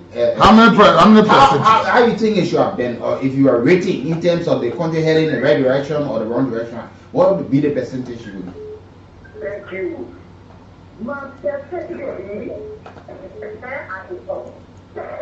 Your line is very bad. We can't get you. Sorry. Let me talk to this caller before we go for our commercial. You like? Yes, sir. Good morning. So I was giving the overview analysis of the IMF report on the state of our economies, but our quarter. So you see, the overview of Liberia economic condition inflation rate as of 2025, May 2025, based on the latest data from the IMF World Bank, Liberia authority also, the GDP grew in 4.0 to 4.5, 2005 projection. So they were driven by agriculture and post-pandemic recovery. Now look at key sector, the mining sector, iron ore, gold, refinery due to stable global prices, right? So now that local inflation rate here, just look at the inflation rate yourself, and do your own analysis. Thank you. But you're saying different things. You know, this is where sometimes when I talk, people say it's so poor. It's areas. All the big. Any man secretary in the office of all of the people that would make the report, do the survey, they take it from different angles. They are saying people believe that the country is heading in the right direction, and there are people who believe the country is not heading in the right direction. If you talk about 4% in economic growth, it's something that's very high when you look at inflation around the country, around the world. Let's get to understand some of these things. These things are just minor things to ration and conceptualize it, then you get to know. Because if you are saying 50%, that's how people believe. You don't expect everybody there, things are right or things ain't right. There are people who believe that things not do. But let's agree that you disagree. But do you think that it's possible that others agree with the government? No. The government got areas where she have done little. The government got areas that she's struggling, making some maps. But they're saying they are saying to you, 50% of the people believe, and 50% do not. This is talking about livelihood. People are saying 50% of the country is deteriorating in the direction. People saying our land has improved. I was saying working, now I'm working. Yeah. I was saying employed, now I'm employed. Then in the surveys also say there are people who are very, very much optimistic that things will get better. There are people who believe that it will get worse. It will get worse. There are people who believe right now things are fairly good or very good, or there are people who believe things are very bad. They bring GDP report, man. That things are very bad. When we're talking about vehicle, they bring bicycle. Tell your own thinking. So you will see. You say when you're moving from you can feel bad when walking behind your feet. Because this identical government, if they see this report, because 50% believe on the survey that things are heading in the right direction, and they go to sleep. Yes, report. We are warning them. They see the same thing. And this is they saw the same report. They said I was making. These were some of the reports that came up under the CDC-led administration. The very same people that are calling today were the ones who are calling debunking this report. But they were never there campaigning to have to straighten out things. At the end of the day, those people came back hunting them. They never won the election. And you trying to overlook these things. The United Party is a clear writing on the wall. If the survey is not telling you 50% of the people are not happy with you, you got to start working on it. Or else, in 2029, they will pay you off. Be there. But we don't want to look at this that folks from the United Party who will be celebrating 50% and thinking that they have done so well. Will not be looking at the 50% that people don't believe in them about. Yeah, but people like Sarah's Maple, they will sit down and start insulting people. They feel that they are done extremely well, so they are now reached their peak. They go on holiday, go sleep.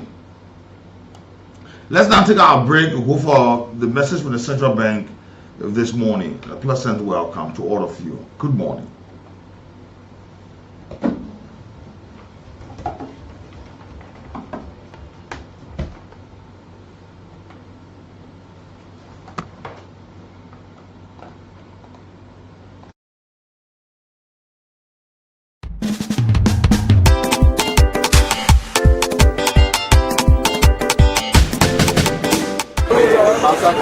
My daughter Kumba, how is the business today? Well, your face, how are you looking so? Like you thinking about something.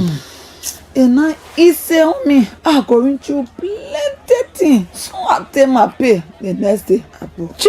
I'm telling you, all the money can check go tell her that my children's school fee, hospital money, rent, my own say small thing and set nothing. I can't do anything good for myself. Amen. Then to make matter worse, I try to put small money in lay business to go out of the country.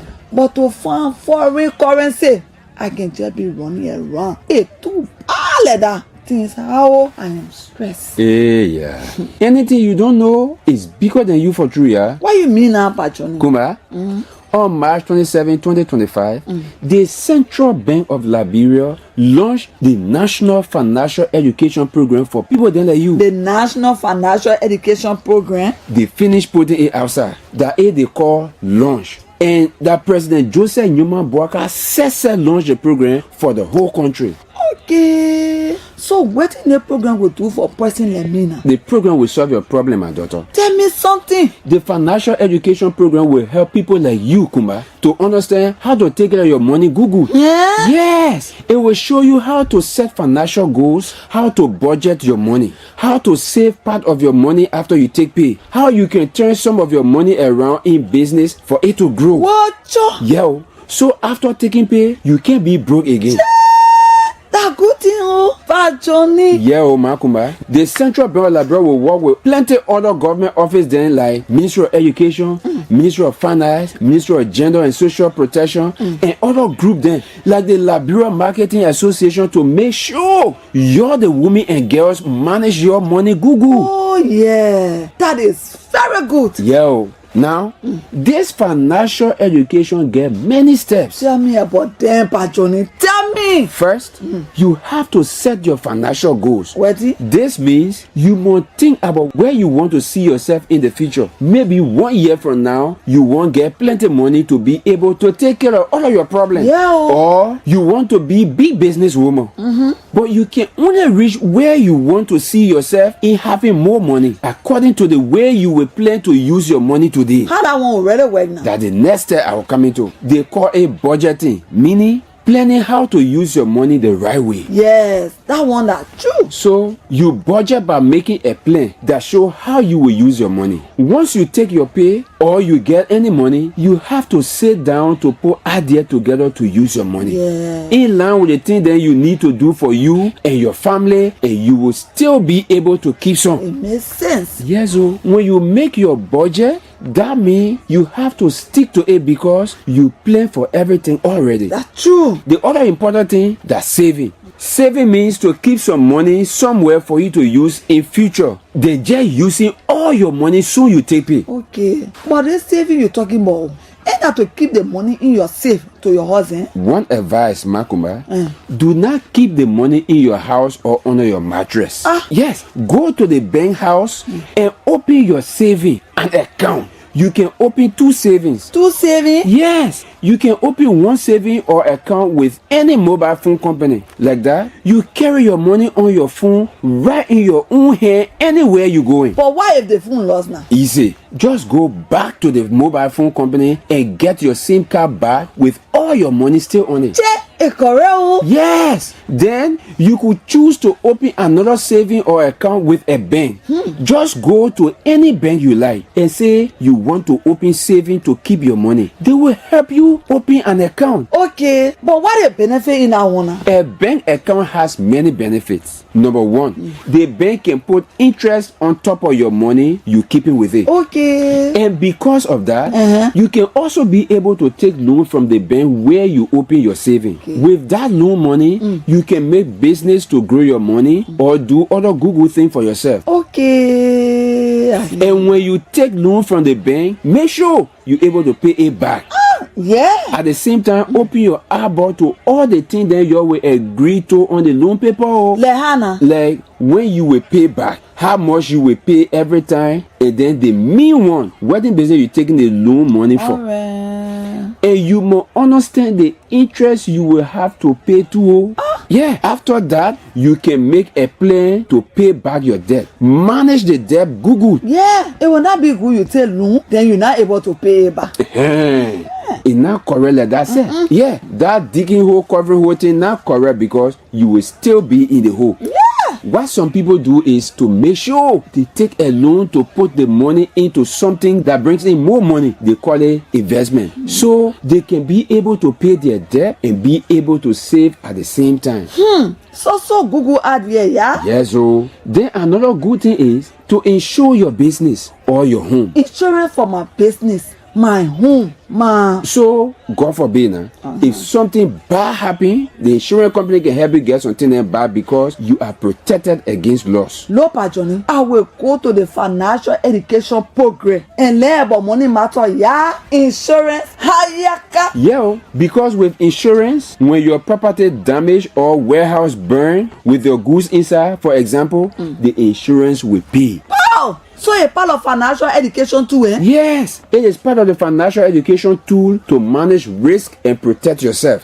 Then you know, some business people don't treat their customers very good. They plenty of... Fine. So the last thing the CBL and other Google friends talk about, they say you get right as customer to complain any business house that will not treat you the right way. Any business house? Yes, like banks or mobile phone companies. If they not treat you the right way, you must talk it. Okay. That's right. And under the financial education program, you listen to me, they will teach you how to complain and how they will hear your complaint.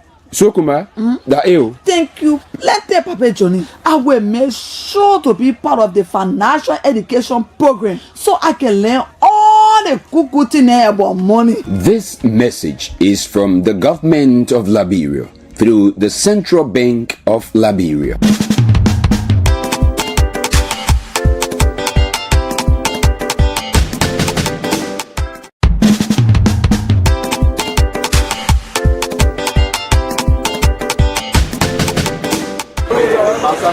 My daughter Kumba, how is the business today? Well, your face, how are you looking so? Like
health clubs in schools that will help, and people can even help to make things better for you as well. While you're educating the kids, look, wash your hands. Sure. Make sure that you see buckets at the entrance of the school campus or all of the campuses with buckets where kids are washing their hands, and you find a time that one health practitioner can go and talk to the students about hygiene. You show them the signs and symptoms of these things. When you start to notice it, how you can report it earlier, then numbers are given where school administrators can quickly call to see how best they can come and look at our kid and see that it won't spread in the community. The same thing on the radio, in the newspaper, billboards. You got towns using some of the town chiefs. We use other to get aware that people using the city mayors, the environmental department.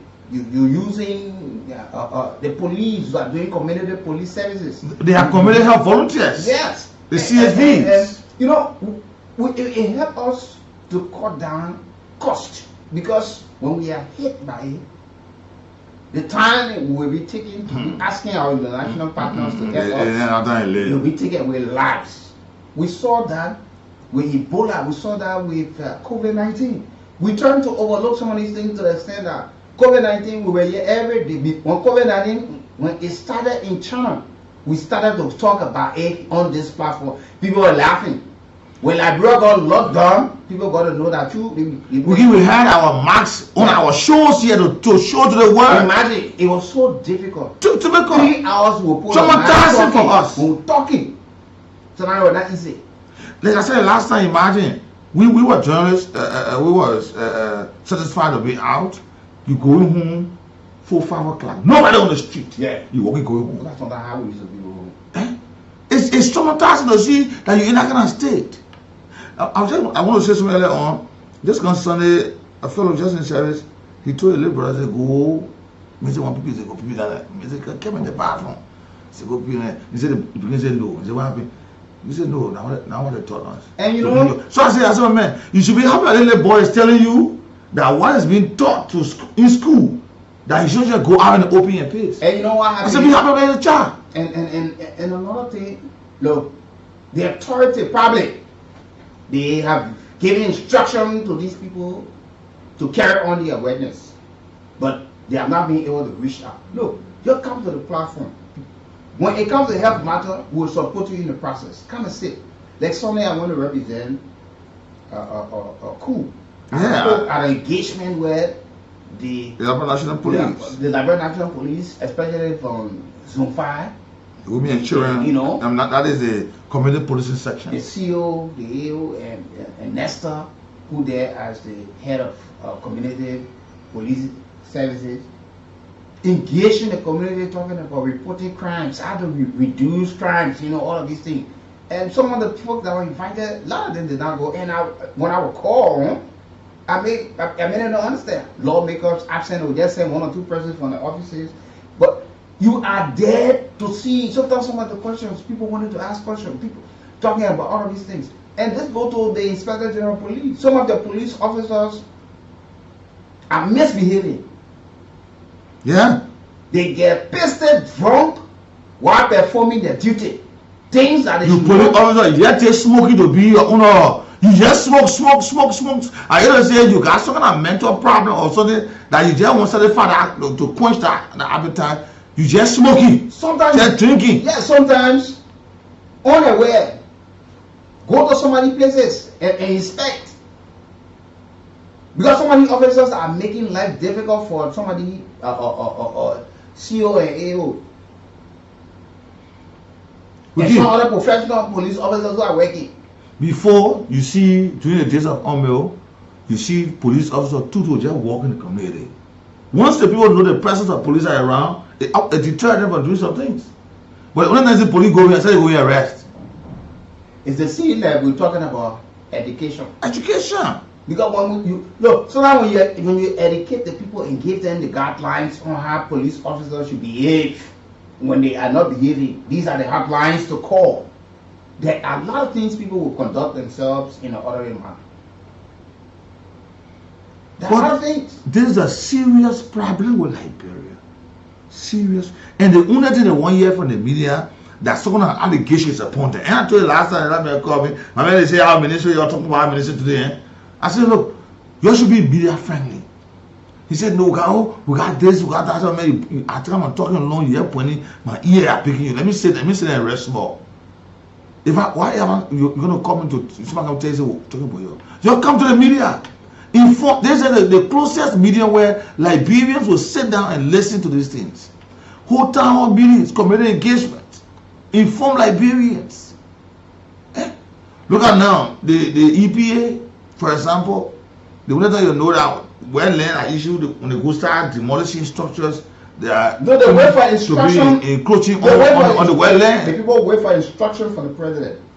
They wait for executive order before they go to bed. Look at man, Kotima, the president got to tell you they're building, got to pin it. When he went and said, I want to press conference. The building and make it all the ceremony. See, I don't want the 5% painting. Yeah, holding press conference. What's that? I honestly don't know. Your horse that someone can tell you paint. That be real, yeah. This is sad for this country.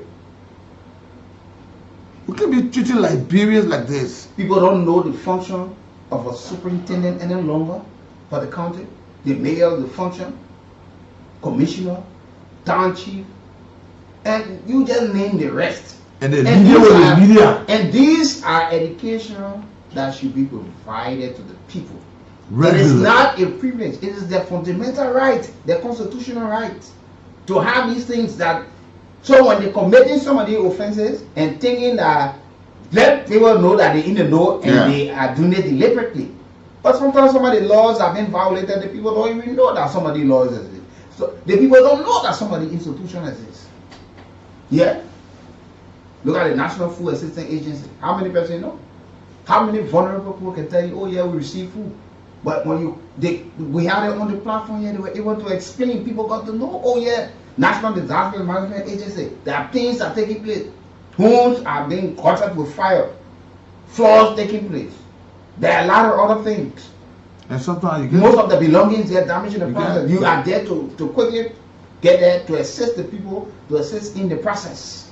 You can't blame the people when they post it. Oh, they want to lie. They want them to go. They are not being informed. Yeah. No awareness, no education. So when you bring these things up, they post it. No, that's true.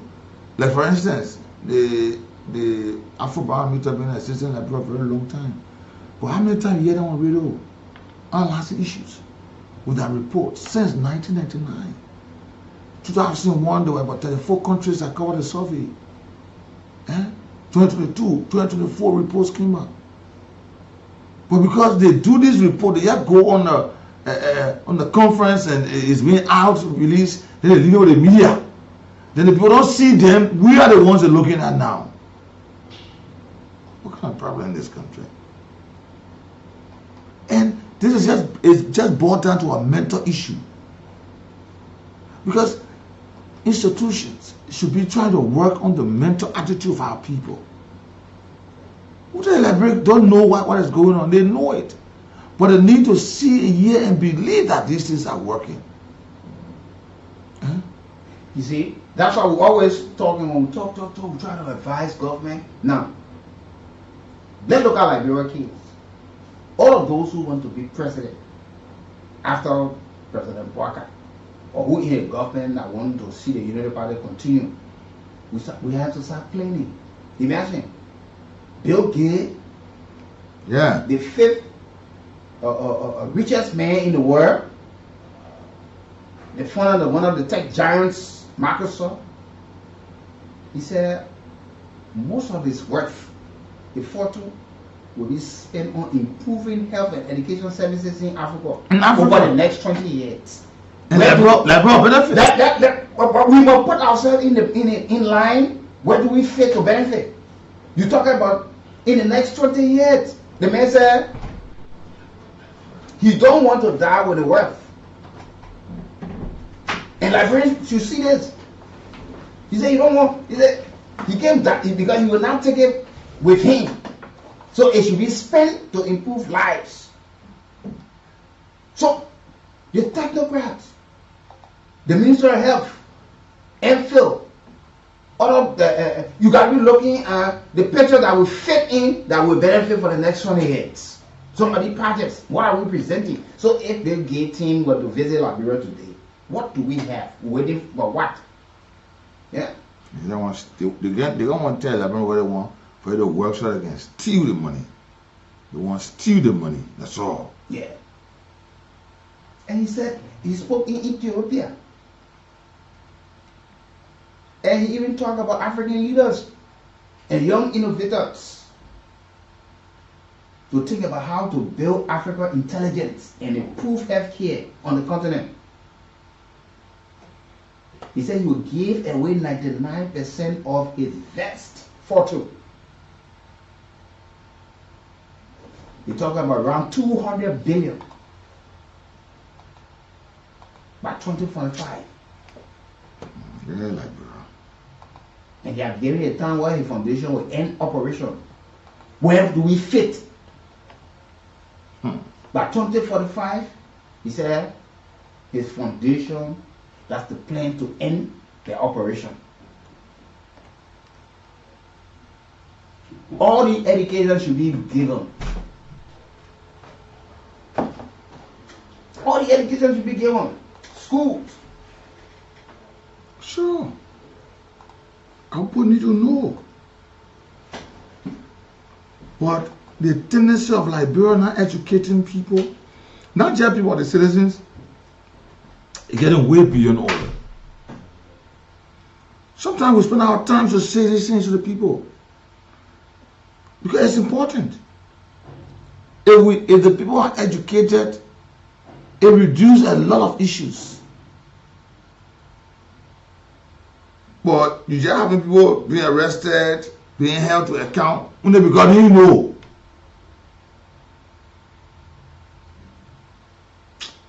Oh, like sometimes it's actually painful on a serious note.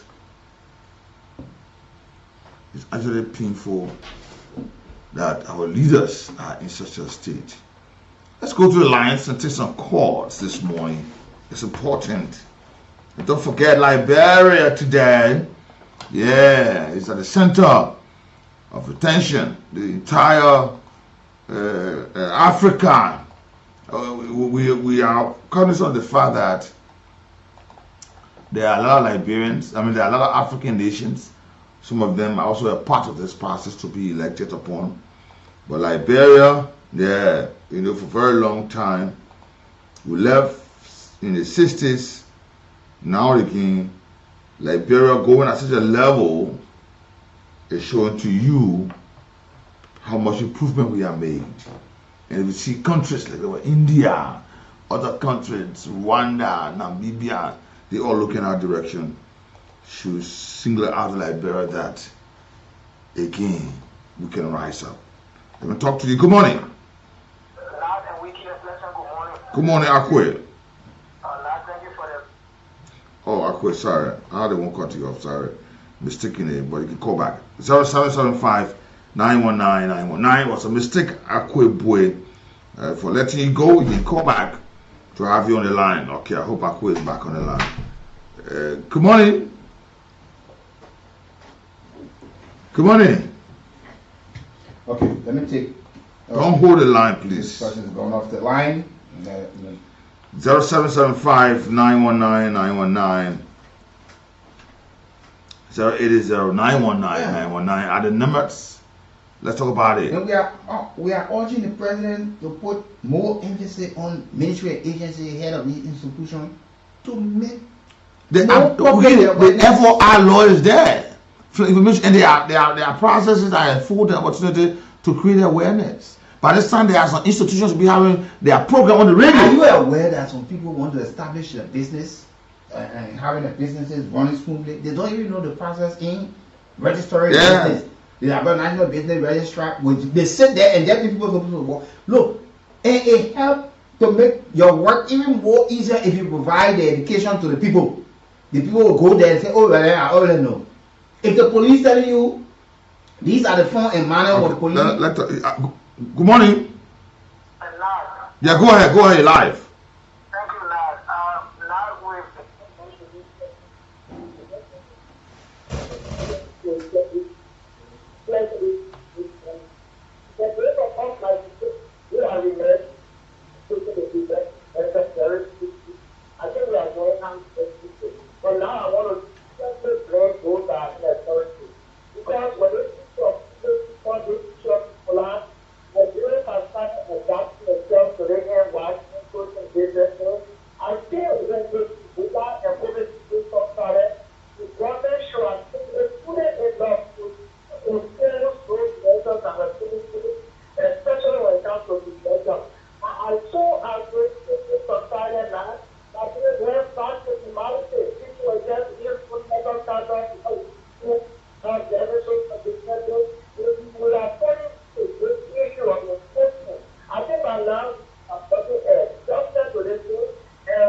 Okay, thank you, Akwe. The ambassador was in flight. Yeah, so at least when these things are done, it's better.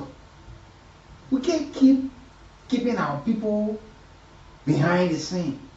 It makes your work much easier if you study the pen, the processes in registering your business, how to pay taxes.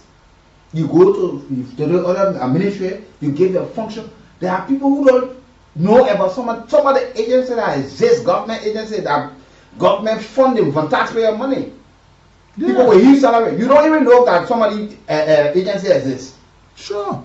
Only when you are caught up into something, look at the archive. Yeah. The National Archive. They should be providing education, telling people the importance. How you can make use of it. Look at the LA. Yeah. People are just getting into land problem. Yeah. Only because they are not educated. They are not informed. But everybody else sitting back. No, people don't even know how to acquire land. And what sort of a land. You should be able to tell the people that are, you know, the customary land. Yeah. Or you give the people the category rates. Good morning. Good morning. Yeah, go ahead. This is Joel Makade calling from Bonama. If I get it clear that you want to invest like Europe. No, that's not. Bill Gates is talking about investing over 200 billion for the next 20 years in Africa. So we asking, where do we fit? Where do we fit in that? Because who probably we have in like Europe. Somebody wants to invest in Africa. Then you in like Europe just see our money. See the money that people can get and taking it, carrying it, and putting it in their pocket, eating it. Good. But when we talk about the people so they can prosecute people when the allegation on the player and say, oh, I need that man, you want to open old wounds. But when you complain. My brother, they mean only thing what we will do when they running, your vote for everybody. So when I see people running, your vote for them. So all of them will go sit out there. That's the only thing we can do. But when we put one person there, now they say city. When city person running, it is the one. That vote for 3 of them. So they will do what they want. Because one person gets it in the chair. They mean they just see it, they get there about Liberia. Okay, these are allegations. Wait, you know what? That's why we normally say when they call these people for audit, you complain. You will complain about corruption, how people stealing. But when the government invites somebody to answer questions because it didn't allege that this person is corrupt or this person has done this, we get to defend the very same people that we're crying for. You get to know that this person from your political party. The political party are not even educating their folks. Government too, at the same time, not want to provide the education to the people. Look, when you have from country and say, oh, the people country is so peaceful, only because they are knowledgeable about the law. Mm-hmm. They taught them, they know the do's and the don'ts. They are aware that when I do this, these are some of the punishments that are with me. But when they met, you know, when they talk about public nuisance, they say the ordinances. You see somebody walk, there are fines with these things. Somebody can worry, they're doing the water and throw the plastic and we tell the person, you don't even know what policy or what law you're violating. Yeah. But the next thing they tell you, yeah, are you the next Mary bro? Just to having parties, just put sound to disturb the whole community. Say it right. Let me tell you, countries around the world, and I will say this to you today, and this is when we poor. Government in the past and present, we don't spend on media, public relation. There are too many countries today. They spend billions of dollars to just sell the image of the country. Billion, because there's nobody getting return. Look at Rwanda. Yeah. Look at Rwanda. A very big club, the Arsenal, when you see on the visit Rwanda. Visit Rwanda. You know how many persons go to Rwanda? You know how many teams around the world, a major company, want to invest in Rwanda because look, watch DSTV, some of the channels, BBC, Al Jazeera, NBC, Fox, you will see them selling contracts. Someone there for a few seconds. In a year time, they spend more than $3-4 million. What do we have to sell? This education must be provided. The Ministry of Education, go there.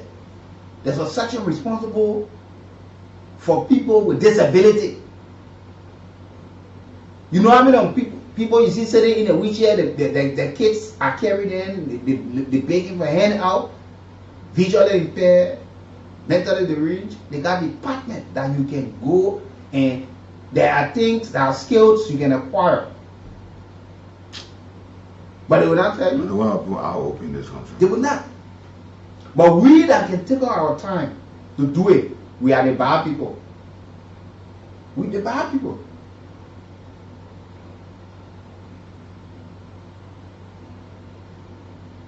Police officers should be even helping in settling. Look, who told you we're going to say police officer when you go to make an arrest? There's some matter you don't have to burden the entire country with. You get there, the parties involved, you can even sit and resolve that matter right among the people. And take that headache from on the government or on going to the police station, the other party, this party, that. Because you think that right, you're supposed to. It helps you to even reduce your work. It helps to reduce your work. Sometimes you lead there, you provide education, but you see one traffic officer, the park stop, he goes, that officer go and hire his or herself, waiting for somebody to come violate so you can get something, but you will not provide the education. Accidentally. When you finish when you finish investigating, this person is found guilty, you do not still provide education to this person. That when you're driving at this level, you don't drive this speed. Look around. In school zones. School zones. One morning, they buy a gigabyte, they put the speaker outside, start playing music. The kids are in school. The next thing you hear them singing in classes. Residential area, you put in churches there. When you talk, they say, you let God be there. Cool. You will take one speaker, you put it outside, and put the music on loud in the community because it's not God business. So because of God business, yeah, because of God business, you don't even care whether somebody's sick, whether somebody got pressure. Is it not the sign or the music you play that you put the speakers out will call people? You can evangelize, door to door. These things are done right in. And these are violations. But the people will not provide the education to you. So everybody said I'm right. Because everybody wants to see the political side of it. They won't close the main church because they say they're better for the government. You know, everything we get, we always find means to cover. They gave one report, selling group of voting, where the report coming from? If the report has said the government, 20% of the people have said the government is heading, the government is doing good, and 80% say the government is heading in the wrong direction. Today, the courts that will have come in from opposition to say, we told you they poor, they're not going to do anything good. But they say 50% and you still vest. And sometimes we are the one responsible for the downward trend of the government. When you see a government having a no doff, we are responsible. Who makes up the government? You serving government, you say you pray for the government to fail. But the people must pay the taxes, then they pay you. Then you're happy. So, and the failure of the government, you're forgetting to know it will affect the people. Because when you talk about failure, you want to see them hungry. You want to see them as beggars. No jobs. Government said a personal opinion, you know? Yeah. They want that president would not win. Well, the people they respect the man. The people they respect the former president, yeah. But well, now the former president has given his support and said to you people, everything should not be politics. This is about Liberia. You stay come back and say, Liberia will not get it. Because you only want a particular person to be in power for Liberia to get certain things, so you can say for the first time ever. For the first time. What thing in the world don't have a starting point? So what in for the first time? What in the world that don't have for the first time? Our mothers who give birth to us, somebody gotta be first. That for the first time they won't give birth. The child starts school for the first time. You start a job for the first time.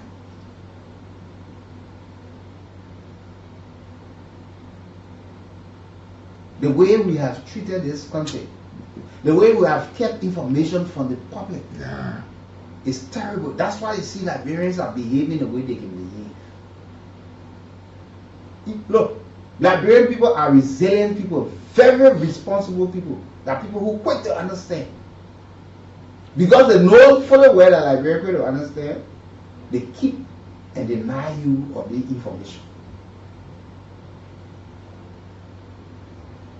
I was talking with somebody the other time. Somebody, it was shocking to me. You know that people don't know that the taxes that you pay at the end of the year in Liberia, you know that people don't know that you can request for tax return that taking place in America. You know what people don't know. People don't understand that. They don't know. Nobody telling them. But the people will not sit on the platform to tell you.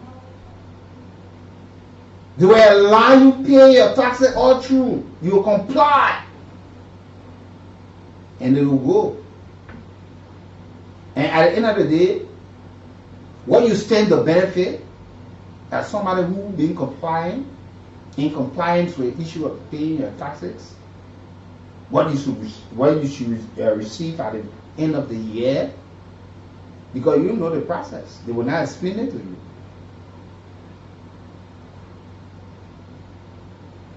There are too many benefits that Liberians tend to benefit from institutions.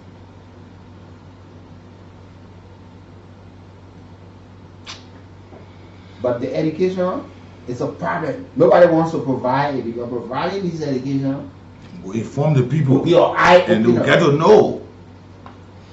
So you know how to escape from them again. Just look at some of the intersections right now that you got the traffic light on and working so perfectly. See how easy it is.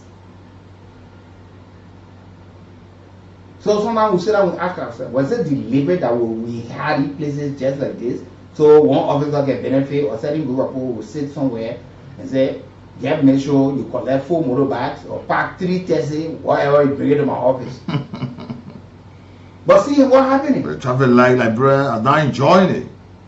Now I'm on my way to work. You gotta understand the beauty of it. I on my way to work some part of last week.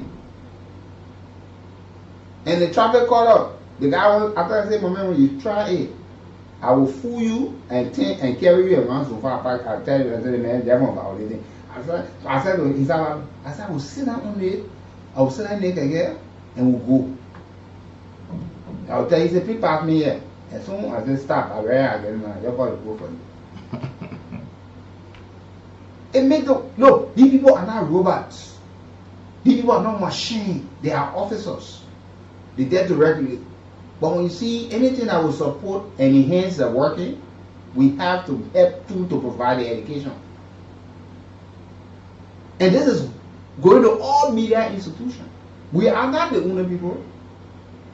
But we have done that, we're all receiving a dime for what we do. And we don't regret doing it.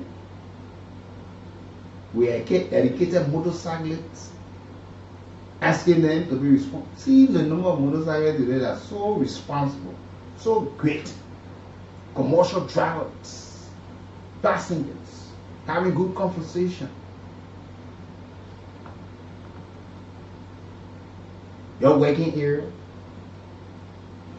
You got a man from another party you know, another person from another party you know.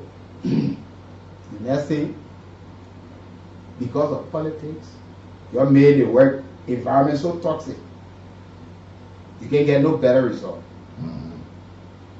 When tax are given to you people to perform, you make sure you get out 1%, 2% that because the person support you. You know, chief, they put you on where you got the party thing. And sometimes some of the leaders will want to listen to these things. 0775-919-919, 080-919 are the two numbers we'll take some calls before we go home this morning. But Nigerians, we will help you to provide the education. We have to help this country get better. We know they won't do it, but we'll do it. It is not one person's business. Morning, sir. Oh my brother, my attention is being so different to this 400 billion from Bill Gates for Africa for 20 years. My brother, if only Bill Gates can help Liberia with just 5 billion only. No, you gotta make the kids. Where do we fit in the next 20 years? Make the kids, I will ask President Barker, let him go now and you never been friendly with Bill Gates, let him go and make our president. We want our money. They're fine. Let other people take their own more fine. Therefore, thank you. Yeah, that's what we do. Good morning. Hello? You're welcome. Good morning. I'm in a Ghana for the club now. I actually saw all this. So the picture was something there and it's for you. I want to remember, if I know that the one I really like, it's not coming home. I know how can you want to put it home. And then what you put everywhere. Because they want to really, I come and say it's already young, I don't want to really not come here. Okay. Thank you for the other ones are on. Thank you for your good observation. They doing it gradually. It will come on, yeah. It will come on. You made a point. Myself being having concern about that. Good morning. Yeah. Just look. If I survive, just imagine on Jesus. That's fine to Rehab Junction. See the lights in the nightmare. The street lights are on. And those things been live in the it's not going on anytime. You're live. Good morning. Morning. I'm Jeff calling from Broadway Bible College. You're welcome, sir. This is why most of the time I like to listen to the platform because all the discussion on the table, they are all factual.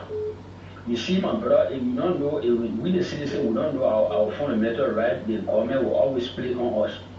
Can you imagine, even the bond, when you are summoned to the court, when you are sued to the court, the bond fee, but right after the case, is supposed to be returned back to you as a defendant? Nobody, but don't do it. I tell you strong, or other people who understand, know the law, will go fight for it. And their government responsibility, they don't carry on awareness to people. There are people, there are things where somebody will sit down somewhere and say that they're eating one sport. They want you to know.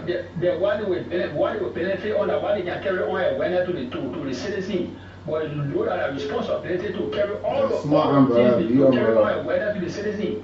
And it is supposed to be taught in the school, in service. One of the things, those things are not taught again in school. Thank you. Thank you for being part of the conversation. Good morning. Good morning. You're welcome. You're welcome. Yes, I just want to talk about really Charlie. I want that to you. If you have put Charlie there, everything. Yo, go what? Wait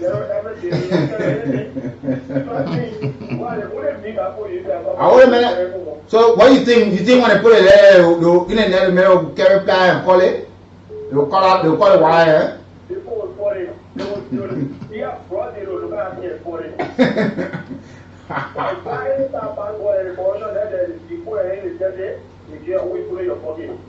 Man, you know what the book be giving the poor. Don't say that. You tell me, you're live.